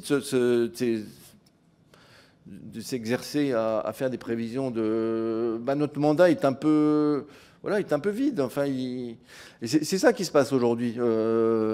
Alors, je dis pas, parce qu'encore une fois, c'est pas facile. Je dis pas que si l'Institut des politiques publiques, l'OFCE, etc., se mettent à faire des prévisions d'impôt sur les sociétés, essayer de déployer de l'économétrie sur données individuelles, sectorielles, macroéconomiques, que sais-je, pour le faire. Ils vont trouver la pierre philosophale, mais en tout cas, ça manque. Et peut-être que s'il y avait un progrès à faire, ça serait plutôt d'irriguer un peu un écosystème de prévisionnistes tiers. Ils existent, encore une fois, sur les hypothèses macroéconomiques. Ils n'existent pas sur les finances publiques et notamment sur les prévisions de recettes des principaux prélèvements. Merci. Éric Woerth. Oui, merci Monsieur le Président. Peut-être que si nous avions continué ces auditions, d'ailleurs régulières sur la conjoncture, entre l'INSEE et la Banque de France, nous aurions plus la Commission des finances. La Banque de France a été invitée souvent. Nous aurions peut-être pressenti les écarts. Nous aurions peut-être, nous, Commission des finances, pu pressentir un certain nombre d'écarts. Nous aurions pu nous doter des outils nécessaires. Je voudrais poser deux questions au directeur général de l'INSEE. Je ne vais pas l'obliger d'aller au-delà de sa propre condition, mais quel est votre ressenti? Vous nous avez dit, et moi je classe les choses ainsi, il y a des questions techniques qui se posent, et c'est votre rôle, puis aussi il y a des questions peut-être politiques qui se posent. D'ailleurs, s'il n'y avait pas de questions politiques, il n'y aurait peut-être pas de commission d'enquête. Donc il y a ces deux grands blocs, au fond, de répartition des choses. Et sur le plan technique, on a évoqué la nature des modèles, des surprises inédites, un cycle électoral des collectivités mal perçu, enfin, que sais-je. Quelle proportion vous donneriez à l'explication de l'écart de prévision entre les questions techniques et le volontarisme politique? 50-50, 80-20, 90-10 Quel est votre ressenti sur ce sujet? Le deuxième élément, c'est que À ce stade, et compte tenu des différentes responsabilités que vous avez exercées à plusieurs endroits, avec donc des points de vue différents, qu'est-ce qu'il faudrait faire pour essayer d'éviter ces surprises? Alors, à 1,6 point d'écart, c'est des surprises considérables, comme vous l'avez dit. Qu'est-ce qu'il faudrait faire pour mieux fiabiliser la prévision budgétaire? Bien, je rassure quand même, parce qu'Éric Woerth a été absent pendant 2 ans de cette commission. Je suis ravi qu'il y soit de retour, mais tous ces organismes ont été invités régulièrement. À vous. C'est vrai, Monsieur le Président, que je ne suis pas venu aussi régulièrement que précédemment, mais je suis venu à votre invitation. Mais lui, il était là pendant 5 ans. À plusieurs reprises. Mais si vous avez de l'appétence pour ça, nous, évidemment, et je pense que je parle aussi pour mon collègue de la Banque de France, je pense que je peux parler pour lui, on trouvait que c'était une pratique tout à fait souhaitable, en tout cas, de notre point de vue, intéressante de communiquer avec vous, d'échanger comme ça à bâton rompu avec vous, mais si on n'a pas réponse à tout. Donc, j'ai pas forcément réponse non plus à la dernière question, monsieur le député Woerth, mais parce que, encore une fois, je ne... C'est pas pour le coup une pirouette, mais je ne suis pas témoin des échanges qu'il peut y avoir entre les services, le ministre et son cabinet depuis que j'ai quitté Bercy. C'est assez naturel. Mais en comprenant, en discutant avec les uns et les autres, y compris dans 2 des ateliers auxquels j'ai pu participer là, suite à la réunion de ce comité dont vous parliez précédemment, en lisant ou en écoutant les auditions qui ont déjà lieu, en discutant avec mes collègues, et en voyant aussi comment eux-mêmes sont un peu concernés par cette affaire, ma compréhension est que sur les principaux postes dont j'ai parlé, l'erreur, elle est technique. C'est les services qui n'ont pas vu venir la mauvaise rentrée d'impôt sur les sociétés, qui n'ont pas vu venir ces mouvements ces défauts de rentrée de TVA cette année, et qui n'ont pas vu venir le fort dynamisme des dépenses de fonctionnement des collectivités locales. Je pense qu'ils ne le cachent pas et qu'ils sont prêts à y travailler. Et qui sont prêts, pour autant, il me semble l'avoir vu, je crois peut-être je me trompe, mais dans l'audition de Bertrand Dumont, qui sont prêts aussi à partager de l'information pour que d'autres aussi travaillent sur ces questions. Vous savez, moi j'ai observé depuis des décennies les efforts un peu sporadiques qu'il y a eu, y compris dans les assemblées, pour se doter de facultés aussi d'expertise propre. Mon observation, mais m'en voulez pas si je dis ça, mais c'est qu'elles ont toutes fait un peu long feu, et que voilà, il y a bien des pays où aussi il peut y avoir un peu de financement du pouvoir législatif pour que d'autres que simplement les services du ministère de l'économie et des finances travaillent sur ce type de questions. Voilà. Ayant dit ça, qu'est-ce qu'il faut faire pour éviter les surprises à l'avenir? Il y a peut-être une particularité à l'année 2024, qui est qu'il n'y a pas eu de discussion, soit débat d'orientation budgétaire ou débat d'orientation des finances publiques comme on avait précédemment, soit de PLFR en cours d'année, qui aurait permis de réviser. Et donc la surprise arrive d'un seul coup, parce qu'il n'y a pas eu, ce qu'il y a pratiquement eu toujours en juin ou juillet, un événement de ce type, PLFR, DOF, d'OFP. Alors, j'ai beaucoup de mal avec le nouveau calendrier européen. Je ne suis pas sûr d'avoir tout compris, mais je ne crois pas qu'il y a fatalement un débat d'orientation au Parlement à l'été dans le nouveau calendrier européen. Donc peut-être ça, c'est un petit sujet, hein, je trouve. Voilà. Ensuite, pour vous avez voulu qu'il y ait un watchdog, qu'il y ait un organisme, un comité budgétaire indépendant, puis d'ailleurs c'est requis par les textes européens maintenant, qui est le Haut Conseil des finances publiques. Moi, vraiment, j'observe que notre mandat s'est élargi, mais que les délais de saisine sont vraiment très courts, Et puis les conditions aussi. Aujourd'hui, je ne sais pas vous dire précisément quand nous serons saisis éventuellement pour une révision des hypothèses de la LFI. Comment voulez-vous que moi je m'organise pour aussi... Je ne peux pas être sûr d'être disponible à tout moment pour... Donc on a une vraie difficulté à travailler en collégialité au Conseil des finances publiques avec des délais de 5 jours pour répondre et 5 jours qu'on ne peut pas programmer à l'avance. Donc ça, c'est une vraie difficulté. Et aussi, si on doit... Je pense que sur les... Et puis vous avez nommé plutôt des experts qui sont des experts macroéconomiques, puisque c'était le mandat précédent. Donc je pense qu'il faut, pour que ça s'améliore, qu'il y ait des vrais experts aussi, voilà, qu'il y ait un cercle vertueux, en fait, d'experts sur les finances publiques, qui soient nommés au Conseil des finances publiques, qui appartiennent éventuellement à des labos académiques ou des organismes de conjoncture, qui peuvent avoir des incitations à travailler sur ces sujets.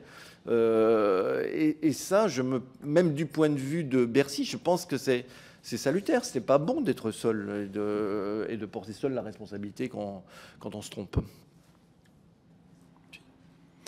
Ouais. D'ailleurs, à partir du moment où le Premier ministre annonce une baisse de 1 à 0,9 de croissance, vous devriez être saisi dans le monde de la CFE. Oui, alors je ne sais pas moi de le non, dire, mais c'était pas une question. Oui. Hein. C'était une affirmation. Alors, si ça a été, ma compréhension est qu'on sera saisi. Je ne sais pas si ça a été annoncé. Si, ça a été annoncé. Bon, si ça allait, alors, en discours voilà. de politique générale. Voilà. Mais pour l'instant, je sais pas. Vous voyez, c'est une difficulté. Bon, mais après, ça c'est rien de ma vie, mais de m'organiser pour être sûr de pouvoir être là à des réunions dont je ne sais pas exactement encore et à quel jour elles vont arriver. Et ça sera sans doute dans les jours qui viennent. Voilà. C'est pour ça que j'avais la gentillesse de vous prévenir. Charles de Courson devant partir, je vous donne la parole. Alors, j'ai une question préalable à vous poser, monsieur le directeur général. Vous êtes l'ancien et dernier, d'ailleurs, directeur de la prévision. Alors, est-ce que vous pourriez nous expliquer quelles sont vos relations avec la direction générale du Trésor? Vous avez dit tout à l'heure, grosso modo, dans les prévisions, il n'y en a pas. Ce n'est pas tout à fait ce qu'on nous dit du côté de direction générale du Trésor. Et plus largement, l'intégration de la direction de la prévision dans la DGT, est-ce que ce n'est pas aussi l'une des causes d'une espèce de monopole d'une toute petite équipe qui fait les prévisions et sans pluralisme? Première question. Monsieur le rapporteur général, je ne sais pas à quoi vous faites référence dans la première partie de la question. Non, l'INSEE ne participe pas aux prévisions du gouvernement, mais l'INSEE fournit en bien public et toute l'information qui est communiquée chaque jour, et on peut, voilà, s'il faut la commenter, répondre à des questions des collègues, etc. Et moi-même, je ne suis pas destinataire des notes de la direction du Trésor. Bon. La direction de la prévision, oui, donc on a vécu pendant quelques décennies sous l'empire d'une direction de la prévision qui était différente de la direction du Trésor. Et puis il y a eu en 2004 la refusion de la direction du Trésor, de la DRE et de la direction de la prévision dans ce qui est aujourd'hui la direction générale du Trésor. Mais à vrai dire, je suis un peu partagé parce que c'est vrai qu'il pouvait y avoir peut-être des discussions entre directeur de la prévision, direction du Trésor, direction du budget. Mais en même temps, le capital humain de ceux qui vraiment étaient sur les ordinateurs à travailler sur les bases fiscales pour faire les prévisions d'impôts sur les sociétés, pour prendre cet exemple, c'était tout aussi concentré. Il n'y avait pas une équipe au Trésor et une équipe à la prévision qui faisait concurremment les prévisions d'impôts sur les sociétés. Et peut-être même, ce n'est pas le meilleur usage du contribuable. Moi, je pense que s'il faut avoir un peu plus de capital, il ne faut pas déplacer la prévision d'un endroit à un autre. Même mettre, pardon, le même capital humain, les mêmes personnes à un endroit plutôt qu'à un autre, ça ne changera pas grand-chose. Ce qu'il faut, c'est accroître le capital humain en essayant, encore une fois, d'intéresser des tiers, des laboratoires universitaires, des organismes de conjoncture, à essayer de développer des travaux techniques pour prévoir mieux les finances publiques. Alors, deuxième question sur les collectivités locales, sujet que vous avez abordé. Est-ce qu'il vous paraît raisonnable d'avoir fixé comme objectif en 2024 aux collectivités locales une hausse de leurs dépenses de fonctionnement de 1,8% en valeur? On n'a jamais vu ça dans les collectivités locales, jamais. Ça ne couvrait même pas l'augmentation des salaires des fonctionnaires territoriaux. Et sur le cycle, on va finir l'année, d'après les dernières informations, on est autour de 5,5-6%. Et sur l'investissement, il y a le cycle. Il avait été prévu un peu plus de 7%. On est autour de 10%, semble-t-il. À vérifier, hein, puisque les dernières informations. Donc, est-ce que vous ne pensez pas que là-dessus, tant en tant que membre du Haut Conseil que de l'INSEE, d'avoir attiré l'attention en disant « mais attendez, c'est pas du tout ce que je constate dans le passé ». Donc comment avoir une telle réduction brutale de l'augmentation des dépenses de fonctionnement alors qu'il n'y a aucun mécanisme même de régulation? Oui, monsieur le rapporteur général. J'ai dit tout à l'heure que je n'excluais pas qu'il y ait eu un petit peu de volontarisme dans les prévisions de dépenses des collectivités territoriales. Et je crois me rappeler que le Haut Conseil des finances publiques avait signalé, alors est-ce que c'était au moment du programme de stabilité, est-ce que c'était au moment de quel texte, je ne sais plus, mais vous retrouverez ça facilement, puis vous devez déjà le savoir, et peut-être que je l'ai là sous les yeux, qu'il y avait un volontarisme dans un contexte où il n'y avait pas de mécanisme de régulation. Je pense que c'était au moment du programme de stabilité, Nicolas, c'est ça? Non, je ne sais pas si tu te souviens. Que le Haut Conseil avait mis en garde contre ce volontarisme sur les dépenses des... oui, ça c'était au moment du PLF 2024. Hein, oui, oui. Mais je pense qu'il y a un autre moment où on a parlé du fait que, comme il n'y avait pas de mécanisme de régulation, c'est peut-être au moment du programme de stabilité. Évidemment, c'était du volontarisme qui n'était pas assis sur un mécanisme de régulation. Après, moi, je ne peux pas aussi vous dire, le rapport général, qu'à l'INSEE, on vit avec à peu près 0% en euro courant depuis des années et des années, parce que vous savez, je suis dans un ministère où on doit être exemplaire. Voilà. Donc, et ça n'empêche pas l'INSEE de produire de plus en plus. Et ça tombe bien, comme vous allez rediscuter les crédits du programme 220, eh bien, les arbres ne montent pas jusqu'au ciel, et donc ils ne pourront pas continuer à baisser éternellement en part de PIB. Les crédits de l'INSEE en part de PIB, ça a baissé d'un tiers en moins de 20 ans.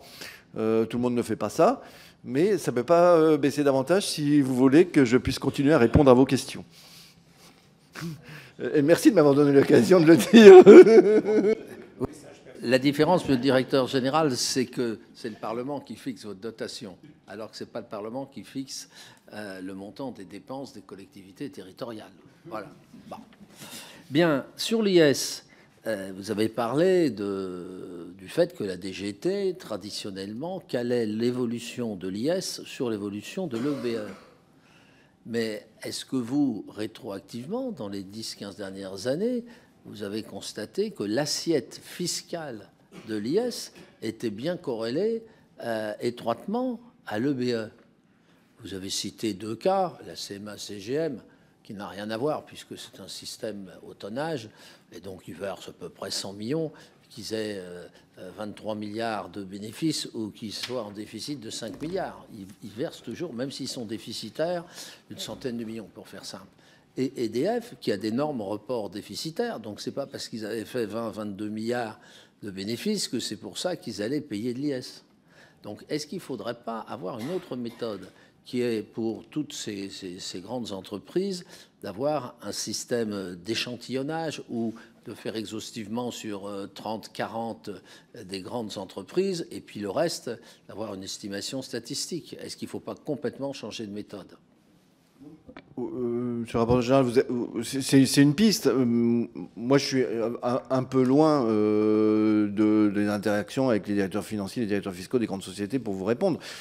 Ce que je pense, c'est que si vous demandez aux directeurs financiers quelle est leur prévision de bénéfice fiscal en septembre ou en août, avant de faire le PLF, pour essayer d'anticiper mieux le 5e acompte de décembre, et d'anticiper mieux le bénéfice fiscal et les prévisions de recettes dans l'impôt sur les sociétés aussi de l'année suivante, vous risquez d'être confronté à des gens qui vous disent « À ce stade, cher ami, je n'en sais strictement rien. » Mais encore une fois, ça se regarde, mais c'est vraiment très très loin de ma juridiction.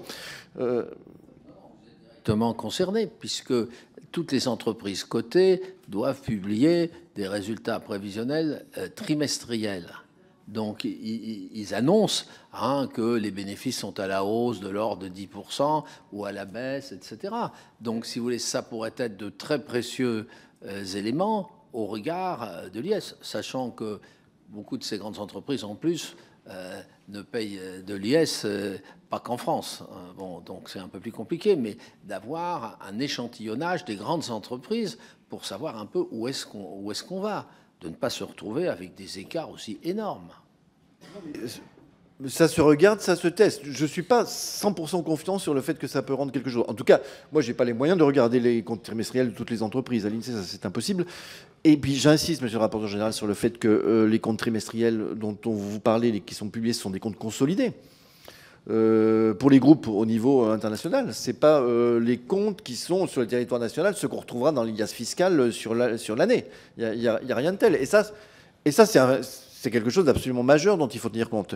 Et ça me permet aussi de peut-être apporter un complément de réponse à une des questions de M. Lefebvre tout à l'heure sur les difficultés liées à l'évolution des prix. En fait, ce qu'on voit avec ces deux entreprises très particulières qui ont bénéficié d'évolution, souffert ou bénéficié d'évolution de prix très heurtée, c'est que c'est moins le niveau général des prix que des prix relatifs. On le voit sur le fret maritime, on le voit sur l'électricité, qui ont beaucoup bougé, varié au cours du temps. Et ça complique effectivement l'analyse. Mais ça, je veux vous assurer que les collègues de la direction du Trésor, des entreprises publiques, maintenant, ils vont les regarder attentivement. Lorsqu'il y aura pas un épisode où on a plusieurs dizaines de milliards de BE dans une entreprise publique sans qu'on en tienne compte dans les prévisions d'impôt sur les sociétés. Question concernant la TVA. Est-ce que vous ne pensez pas que ces erreurs, elles sont liées tout simplement à un changement de comportement des ménages et que l'hypothèse, c'est que quand on a un taux à 18%, on va revenir au taux historique de 14,5-15%. Au nom de quoi? Les acteurs, les épargnants, ils peuvent changer les ménages de comportement et de dire non, moi, vu l'incertitude, tout ça, je continue à mettre beaucoup d'argent de côté parce qu'on ne sait pas de quoi demain sera fait. Alors, vous savez, parmi les questions sur lesquelles il faut travailler beaucoup en ce moment, il y en a deux. Il y a la productivité, l'écart de productivité par rapport au sentier avant Covid qu'on a depuis. On a une perte de productivité absolument colossale. On a fait un billet de blog en juillet. Il faut que tout le monde y travaille. C'est la question essentielle. La deuxième question, c'est le surcroît du taux d'épargne, le comprendre, etc. On a essayé d'apporter des pierres à l'édifice. Tout le monde peut y travailler. Mais en même temps, sur le rapport général, il n'y a jamais été question, ni pour le gouvernement, ni pour aucun autre prévisionniste, de dire on va retomber brutalement de 18 à 15. L'hypothèse, c'est simplement de dire le taux d'épargne arrête de monter ou baisse légèrement. Nous, dans la note de conjoncture qu'on a publiée en décembre, qui fait qu'on a un petit peu de consommation et qu'on a des prévisions de croissance du PIB au premier et au deuxième trimestre de 0,2%, pas de récession, donc j'espère que ça sera positif en effet, c'est fondé sur le fait que le taux d'épargne cesse de monter et qu'il baisse légèrement. Ça n'a jamais été des hypothèses aussi drastiques que de dire on revient brutalement au comportement d'épargne de l'avant-Covid, même je crois dans les hypothèses de moyen terme du programme de stabilité, mais ça sera vérifié. Merci. Christine Arrigui. Oui, merci Monsieur le Président. Monsieur le Directeur général, alors il faut avouer que quand on participe à cette commission d'enquête, qu'on auditionne des personnes comme vous, on se rend compte qu'en réalité, sur l'ensemble de ces prévisions, on va de surprise en surprise, si ce n'est en déconvenue, puisque notamment sur la crime, ce qui nous a été indiqué, c'était que c'était une déconvenue majeure, ça devait rapporter 10 à 12 milliards, ça n'a rapporté que 600 millions, et de surprise en surprise, on se rend compte qu'effectivement, on n'avait pas prévu la chute des recettes de l'IS, qui était, comme vous le disiez, imprévisible. Et donc, évidemment, la question se pose entre la question de la mesure, et donc du thermomètre, et puis la question du ressenti, et donc du résultat, et qu'effectivement, de toute évidence, le thermomètre n'est plus adapté. Alors, évidemment, sur cette commission d'enquête, nous interrogeons sur 2023-2024. Mais moi, mon inquiétude, c'est, comme manifestement le thermomètre n'a pas été changé, 2024-2025.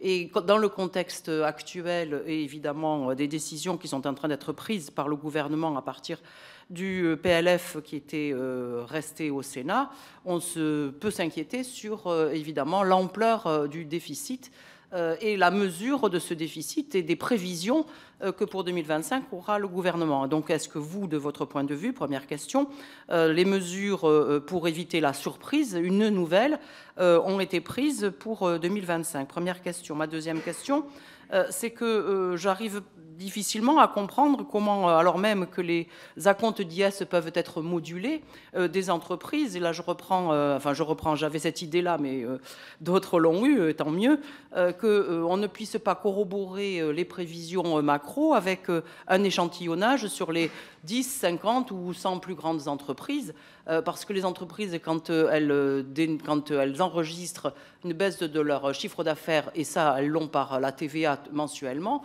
elles adaptent leurs acomptes IS. Et que si on corroborait évidemment les prévisions macro avec une analyse très précise et fine au regard des résultats des entreprises, peut-être qu'on pourrait se rendre compte, enfin, que la surprise va être totale au moment du 5e acompte. Et dernière question, ce qui, en lien avec votre propos, c'est, vous avez dit, je ne conteste pas qu'il y ait pu y avoir un certain volontarisme, même un volontarisme certain. Lorsque vous a été posée la question par monsieur le rapporteur, est-ce que vous pourriez nous dire par qui a été exprimé ce volontarisme et qui a imposé ce volontarisme? Donc 3 questions sur lesquelles je souhaiterais bien avoir des réponses. Je vous remercie. Je vais les prendre dans l'ordre inverse. Volontarisme, donc je parlais du volontarisme sur les dépenses des collectivités territoriales, notamment les dépenses de fonctionnement. Donc je ne sais pas qui... encore une fois, je ne connais pas les échanges qui sont internes à Bercy. Je n'ai pas à en connaître. Je vois le résultat final, mais je crois me rappeler qu'il était bien indiqué que c'était lié au fait qu'il y aurait des mécanismes de régulation, y compris, me semble-t-il, dans le programme de stabilité. Et pour l'instant, il n'y a pas de mécanisme de régulation de ce type. L'échantillage, j'ai déjà évoqué. Moi, je pense que ça se teste. Et en même temps, j'ai un peu des doutes. Je ne suis pas sûr que les directeurs financiers puissent, assez tôt pour que ça soit utilisable, exploitable pour la préparation du PLF ou même le débat au PLF, avoir une idée assez claire de ce que sera leur bénéfice fiscal. Il y a tout un tas d'opérations qui existent. Mais encore une fois, je ne suis pas extrêmement compétent sur le sujet. Et donc ça se teste. Voilà. Troisièmement, les mesures pour éviter la surprise. Alors, vous savez, on n'en a pas parlé, mais avant qu'on ait des mauvaises surprises sur les prévisions de recettes fiscales, pendant plusieurs années, on en a eu des bonnes, avec des élasticités supérieures à 1. Et d'ailleurs, en 2023, moins en 2024, mais en 2023, il me semble que la prévision du gouvernement prévoyait bien un retour à des élasticités inférieures à 1. Je crois que c'était moins le cas pour 2024. Et donc, il faut bien se rappeler ça, parce que ça peut revenir, ça, des cycles où ça rentre. Et il faut toujours être prudent en matière de finances publiques et jamais penser que les bonnes surprises sont acquises et ne vont pas être corrigées après. Et donc, effectivement, les années fortes d'élasticité supérieure à 1, elles ont été compensées ultérieurement par des élasticités inférieures à 1. Et donc, il faut, sur le moyen terme, se dire que... il n'y a pas de raison que les élasticités des recettes aux leurs assiettes soient très très éloignées de 1 et qu'il y ait des plus-values. Mais pendant plusieurs années, on a eu, vous n'avez pas fait d'enquête là-dessus, bien sûr, mais on a plutôt eu des bonnes surprises sur les recettes fiscales au cours des exercices budgétaires antérieurs. Après, sur l'exercice 2025, si vous m'interrogez explicitement sur l'exercice 2025, le président a parlé de la révision de la croissance qu'a annoncé le Premier ministre dans son déclaration de politique générale hier. Vous pouvez avoir, au stade où on en est de la désinflation, et encore une fois, on a confirmé ce matin que le glissement d'inflation était descendu à 1,3% en décembre. La prévision d'inflation dans le PLF était de 1,8. Je ne sais pas si elle sera corrigée ou pas, mais je pense qu'à 1,8, elle est un peu élevée et qu'on aura... Voilà, ça pose aussi un sujet sur les prévisions de recettes de fiscalité indirecte, parce qu'elles dépendent non seulement des volumes, mais aussi des prix. Oui. Enfin, une question encore, parce que... que votre réponse me permet de rebondir. Mais enfin, pour autant, je suis tout aussi inquiète, même si après on n'aura pas les mêmes conséquences, par une surprise favorable qu'une surprise défavorable. Parce que si on ne peut rien prévoir, sur quelle base construit-on un budget? Sur quelle base aujourd'hui nous impose-t-on un budget austéritaire? Démocratiquement, ça pose question. Ok. Monsieur Padet pour les démocrates. Merci, Monsieur le Président, Monsieur le Directeur Général. Alors moi, j'aimerais vous parler du modèle Mésange. Alors je rappelle ce que ça veut dire, c'est le modèle économique de simulation d'analyse générale de l'économie, qui a été développé par votre institution en collaboration avec la Direction Générale du Trésor, qui permet de simuler la réponse de l'économie française à différents types de modifications de son environnement. Le rôle de ce modèle est donc essentiel pour construire les scénarios macroéconomiques qui sous-tendent les projets de budget. Alors j'ai plusieurs questions. Comment s'organise votre collaboration avec la Direction Générale du Trésor dans l'utilisation de ce modèle? En tant que co-développeur du modèle Mésange, avez-vous des échanges réguliers avec la DG Trésor pour en améliorer l'efficacité? Est-ce qu'au vu des écarts de prévisions fiscales et budgétaires pour les années 2023 et 2024, des échanges ont eu lieu ces derniers mois pour identifier les potentiels manquements dans le modèle qui auraient pu contribuer à fausser les prévisions? Pour 2025, allez-vous reconsidérer l'algorithme, les variables à considérer et les données d'entrée? Et également, le directeur général du Trésor a indiqué dans le cadre de cette commission d'enquête qu'en l'état, l'intelligence artificielle n'était pas utilisée pour construire les modèles de prévision macroéconomique. Est-ce qu'à votre sens, les possibilités permises par cet ensemble de nouvelles techniques pourraient contribuer à fiabiliser les prévisions macroéconomiques établies en fin d'année pour l'année N+1? Je veux juste faire une précision. En creusant un petit peu hier soir, je m'aperçois qu'il y a 5 secteurs économiques qui sont distingués, donc 4 marchands, agriculture, industrie, énergie, services exposés, services abrités, et un secteur non marchand. Alors c'est une répartition sectorielle qui a été décidée. Est-ce qu'il n'y a pas moyen de la remettre en question par rapport, je pense au numérique, je pense à d'autres économies qui se développent aujourd'hui? Les salariés qualifiés et les salariés peu qualifiés. Donc, est-ce que vous travaillez, est-ce que vous pouvez me répondre à toutes ces questions? Et donc, en creusant un peu plus loin, je lis sur votre site internet que Mésange modélise le comportement de l'économie française comme obéissant à court terme à une dynamique keynésienne, où les comportements de demande, entre parenthèses consommation, investissement, etc., sont prédominants. À long terme, en revanche, les comportements de demande sont atténués, voire évincés par des comportements d'offre, entre parenthèses ajustement des prix, déterminés selon un cadre théorique sous-jacent à ce modèle. Hop.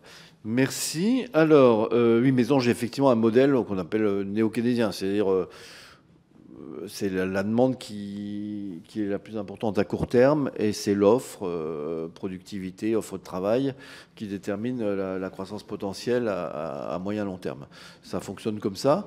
C'est un modèle qui effectivement on entretient et on estime conjointement avec la direction du Trésor, mais on en partage assez peu les usages. Donc, encore une fois, en ce qui concerne la prévision, je ne sais pas dans quelle mesure le Trésor utilise le modèle. Il faut pas avoir de naïveté vis-à-vis des modèles. Hein. C'est jamais presse-bouton. J'ai fait aussi cette activité-là, mais alors, il y a longtemps.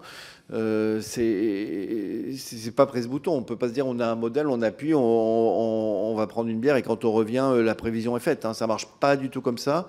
Donc le modèle, c'est une aide, c'est un guide. Ça s'assure que ce qu'on a mis d'un côté, on l'a retiré de l'autre, qu'on est en équilibre général et qu'il n'y a pas de double compte. Mais il ne faut pas avoir de naïveté sur ce que ça permet de faire. En tous les cas, on continuera à en entretenir un. Je crois que c'est bien d'en avoir un comme aide dans nos différentes missions. On a prévu, nous, de le réestimer parce que, comme je vous ai dit, on a changé de base. Donc, ça veut dire que les séries ont été rétropolées. Donc, ça vaut le coup de réestimer le modèle. L'intérêt dans le modèle, c'est de réestimer les principales équations de comportement. C'est-à-dire, encore une fois, l'arbitrage consommation-épargne, essayer de le comprendre. Et je reviens vraiment sur mes 2 points de tout à l'heure économiques. Les 2 questions à beaucoup de milliards d'euros, c'est comprendre le pourquoi de ces moindres gains de productivité, voire de perte de productivité depuis le Covid, et en déduire ce que ça va en faire pour l'avenir. C'est ce qu'on a essayé de faire dans un billet de blog, nous, à l'été. Mais c'est un travail de recherche qui est continuel, il faut poursuivre. Et c'est la question de l'arbitrage consommation-épargne pour comprendre que si le 18 points de taux d'épargne, c'est un nouveau taux d'équilibre, si on doit revenir à 15, si on sera quelque part entre les deux, c'est absolument vital pour comprendre l'évolution de la demande dans les trimestres et les années qui viennent. L'IA, alors l'IA en modèle, nous on en fait l'intelligence artificielle à l'INSEE pour aider à mettre les informations qu'on a dans les bonnes nomenclatures, parce que le statisticien met les choses dans des cases et utilise les nomenclatures. L'IA prédictive est une technologie qui peut être utile à ça. Elle n'est pas gratuite, il faut entraîner, etc., mais ça existe. L'IA en matière de modélisation macroéconomique, objectivement, pour l'instant, je ne vois pas. Je ne connais pas de cas d'usage. Mais j'insiste, le sujet, ce n'est pas tant le modèle, c'est de travailler sur vraiment les problèmes de fond qu'on a aujourd'hui. Et les deux sujets qui méritent le plus de travailler, c'est productivité et arbitrage, consommation, épargne. J'en suis absolument convaincu. Je peux rebondir ? Oui, allez-y. Mais donc... Aujourd'hui, est-ce que vous travaillez avec la Direction générale du Trésor sur ces deux aspects-là pour 2025 ? Je rebondis sur ma collègue. Qu'est-ce qui est fait aujourd'hui pour éviter... on parle de avant Covid, après Covid. Pour moi, il y a un avant 2024, un après 2024. Donc, qu'est-ce qui est fait aujourd'hui concrètement ? Est-ce que vous pouvez nous le dire ? Alors... Je ne peux pas vous parler de ce qui est actuellement en cours au programme de travail de la direction du Trésor. Je ne le partage pas, je ne sais pas. Je veux dire que nous, ce qu'on a fait, et qui est public, c'est encore une fois un billet de blog sur la productivité. On a mis un certain nombre de pistes, il y a des choses à creuser, et on continuera à le mettre dans notre programme de travail, premièrement. Et deuxièmement, sur consommation-épargne, le mieux qu'on ait fait, c'est un éclairage dans la note de conjoncture qui a été publiée à la mi-décembre, je ne sais plus exactement quel jour, peut-être le 18, dans lequel on a essayé de comprendre, de donner les pistes pour comprendre la hausse du taux d'épargne dans certains pays européens et essentiellement la France et l'Allemagne. Le Trésor aussi, de son côté, a publié quelque chose sur le taux d'épargne avec un focus particulier sur le ressenti d'inflation, en disant c'est peut-être le fait que les ménages ressentent toujours une inflation plus élevée qu'elle ne l'est réellement. Je ne parle pas de la hausse des prix depuis 2022, je parle de l'inflation sur les 12 derniers mois, qu'ils épargnent. Mais et je crois qu'il y a eu un Trésor Éco, je pense, une publication du Trésor qui doit s'appeler un Trésor Éco consacré à ça. Donc voilà ce qui est fait, mais c'est des sujets, pour le coup, qui peuvent intéresser énormément tous les instituts de conjoncture qui existent, tels que Rexecode, l'OFCE, qui intéresse aussi la Banque de France. Tout le monde peut travailler sur ces sujets, où toutes les données sont disponibles pour tout le monde pour y travailler. Christophe Plaza. Merci Monsieur le Président. Monsieur le Directeur Général, je vous remercie de votre présence aujourd'hui dans le cadre de l'enquête sur les écarts de prévision entre les prévisions et l'exécution budgétaire pour les années 2023-2024. Nous savons que l'INSEE joue un rôle crucial dans la fourniture des données économiques et statistiques, essentielles à la planification et l'évaluation des politiques fiscales et budgétaires. Je vais passer sur un certain nombre de questions parce qu'on est ensemble depuis un certain temps et certains sujets ont été déjà évoqués, les prévisions économiques et fiscales, les modèles, les hypothèses, pour vous poser 3 questions sur 3 sujets, même si effectivement pour certains d'entre eux il y a une redite avec les interrogations déjà faites, mais la communication c'est aussi la répétition. Nous avons constaté des écarts significatifs entre les prévisions fiscales et l'exécution réelle pour 2023. Une première question déjà évoquée, mais comment vous pouvez expliquer les raisons possibles de ces écarts, et notamment en termes de méthodologie, et notamment la prise en compte des changements imprévus de l'économie, et comment vous pouvez au plus vite vous adapter et prendre en compte ces changements imprévus par définition. Le deuxième point, pour ce qui concerne par exemple 2024, où nous avons là eu une révision à la baisse des prévisions de croissance, de 1,4 à 1%. L'INSEE ajuste ses prévisions en cours d'année face à ces données. Et deuxième question donc, est-ce que ces ajustements sont suffisamment rapides ou en creux? Comment peut-on faire pour accélérer la prise en compte de ces changements dans les prévisions qui sont les vôtres et leur mise à jour? Enfin, troisième sujet, comment les retours d'expérience sont pris en compte? Ça a déjà été évoqué. L'idée, c'est comment on anticipe 2025. Et notamment, est-ce que, alors là, c'est un ressenti, mais comment vous pensez par rapport à l'évolution de l'économie en général, l'accélération de l'information et des mouvements? Est-ce que vous pensez qu'on peut affiner les prévisions à venir, ou est-ce qu'au contraire l'accélération et l'évolution des variables de plus en plus nombreuses et de plus en plus rapides doit mettre un doute sur ce qui seront les évaluations futures? C'est-à-dire, est-ce que c'est quelque chose qui peut s'affiner et s'améliorer, ou est-ce que finalement le contexte général nous expose à davantage d'incertitudes à l'avenir? Je vous remercie.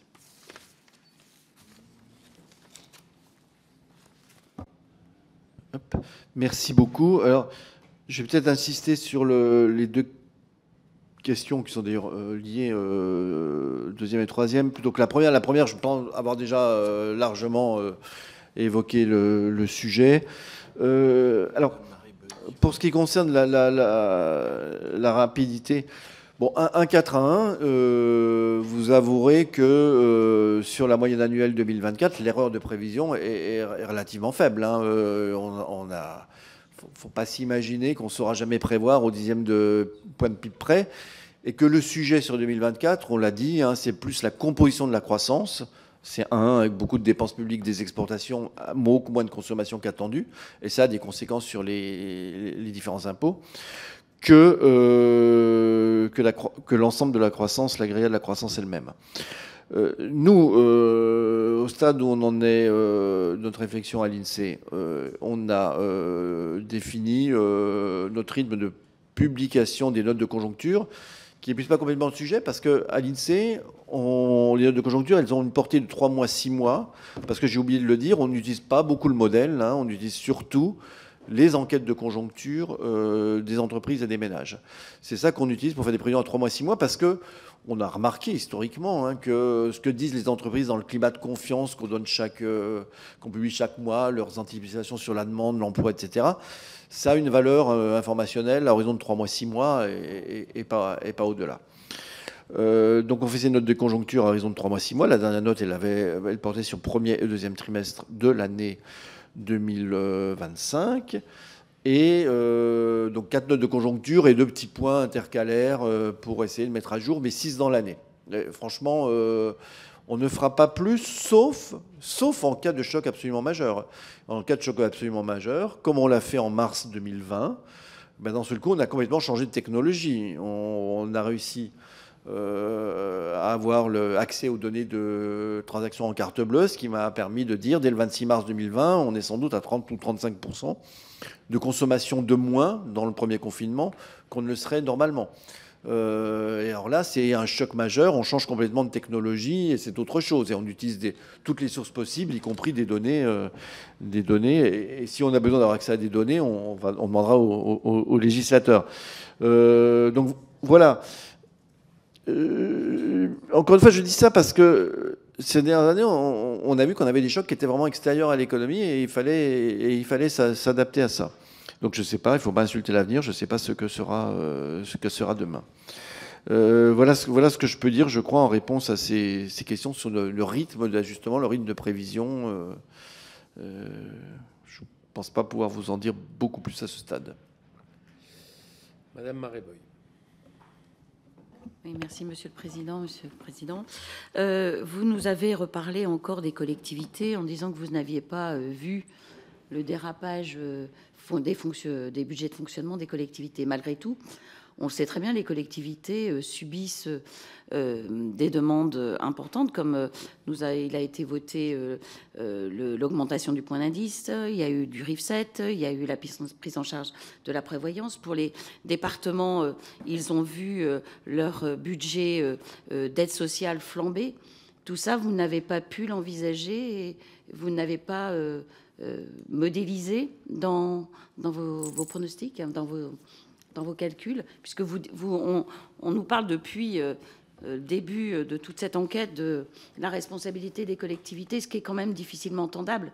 Mettez-vous à la place de toutes les personnes qui gèrent quelque chose où de toute façon elles ont des recettes et elles doivent équilibrer leur budget. Je ne connais aucune collectivité qui vote un budget en déséquilibre, sauf l'État, évidemment. Mais elles ne peuvent pas le faire. Donc comment peut-on leur reprocher d'avoir appliqué juste ce que l'on leur a demandé de faire et d'avoir trop dépensé? Alors, juste en termes de vocabulaire, je fais de reproche à personne. J'ai même pas utilisé le mot dérapage. Il ne fait pas partie du vocabulaire qu'on utilise à l'INSEE. Je n'ai pas utilisé le mot de dérapage. Je n'ai pas parlé de responsabilité. Je constate juste, en réponse aux questions qui m'ont été formulées, que à la fois en termes...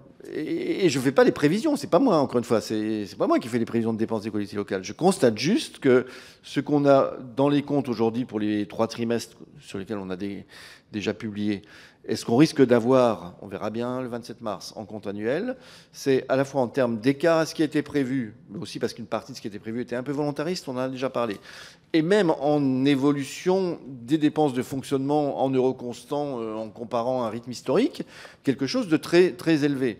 Mais c'est purement factuel. Alors après, je ne méconnais pas que les salaires, dans un contexte inflationniste, ont dû évoluer. Et très franchement, j'entends souvent cette question du point d'indice, mais je ne suis pas été élu dans une collectivité locale, donc je ne suis peut-être pas légitime pour en parler, mais s'il n'y avait pas une augmentation du point d'indice, il faudrait bien faire quelque chose pour le pouvoir d'achat des salariés des collectivités locales d'une manière ou d'une autre. Je ne suis pas sûr que le point d'indice soit la manière la plus inflationniste qui ait été de répondre à cette demande normale d'évolution des salaires au regard de l'évolution de l'inflation. Et puis, bien sûr, je ne méconnais pas, parce que j'ai déjà eu à regarder ces sujets, mais plutôt dans d'autres fonctions, que dans les collectivités locales, le bloc communal, les régions et les départements sont des situations différentes, et que les départements ont à faire face à des dépenses sociales qui ont une dynamique tout à fait singulière. Je sais bien ça. Donc, là, vraiment, j'étais pas du tout ni dans le reproche, etc. Je suis dans le factuel, et je dis juste que... Mais la Cour des comptes, de toute façon, le fera, comme elle le fait régulièrement, de regarder les dépenses des collectivités locales. Il faudra bien faire le bilan de l'année 2024, et si les dépenses de fonctionnement des collectivités locales sont aussi dynamiques qu'elles l'ont été, en comprendre les raisons. Je ne suis pas dans le jugement, justification, responsabilité, mais c'est juste dans la question de l'évolution positive des choses, factuelle, et de la manière dont on peut l'expliquer au regard des différents postes.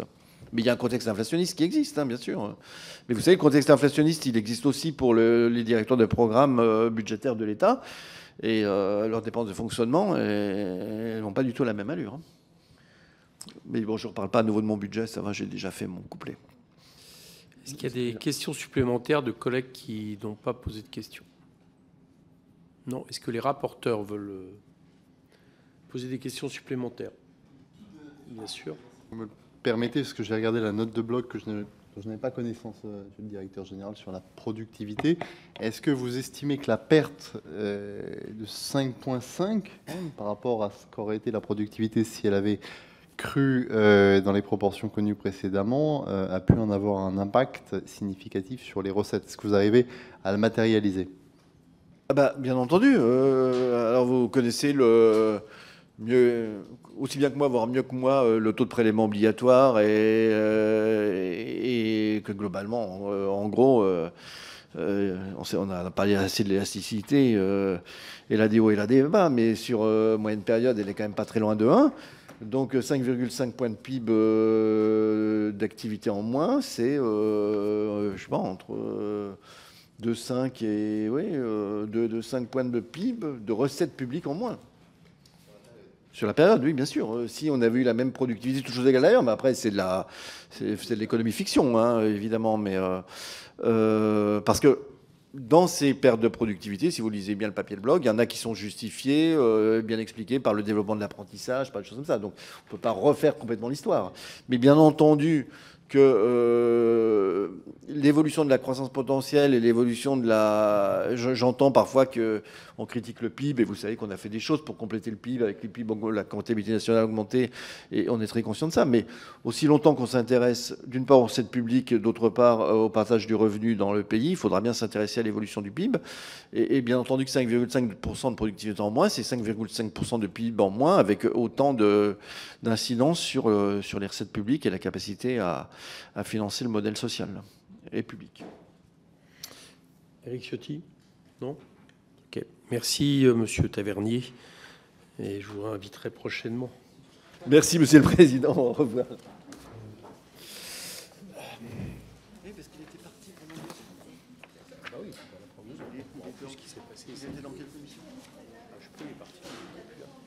C'est dur, il a dû me le dire, mais je...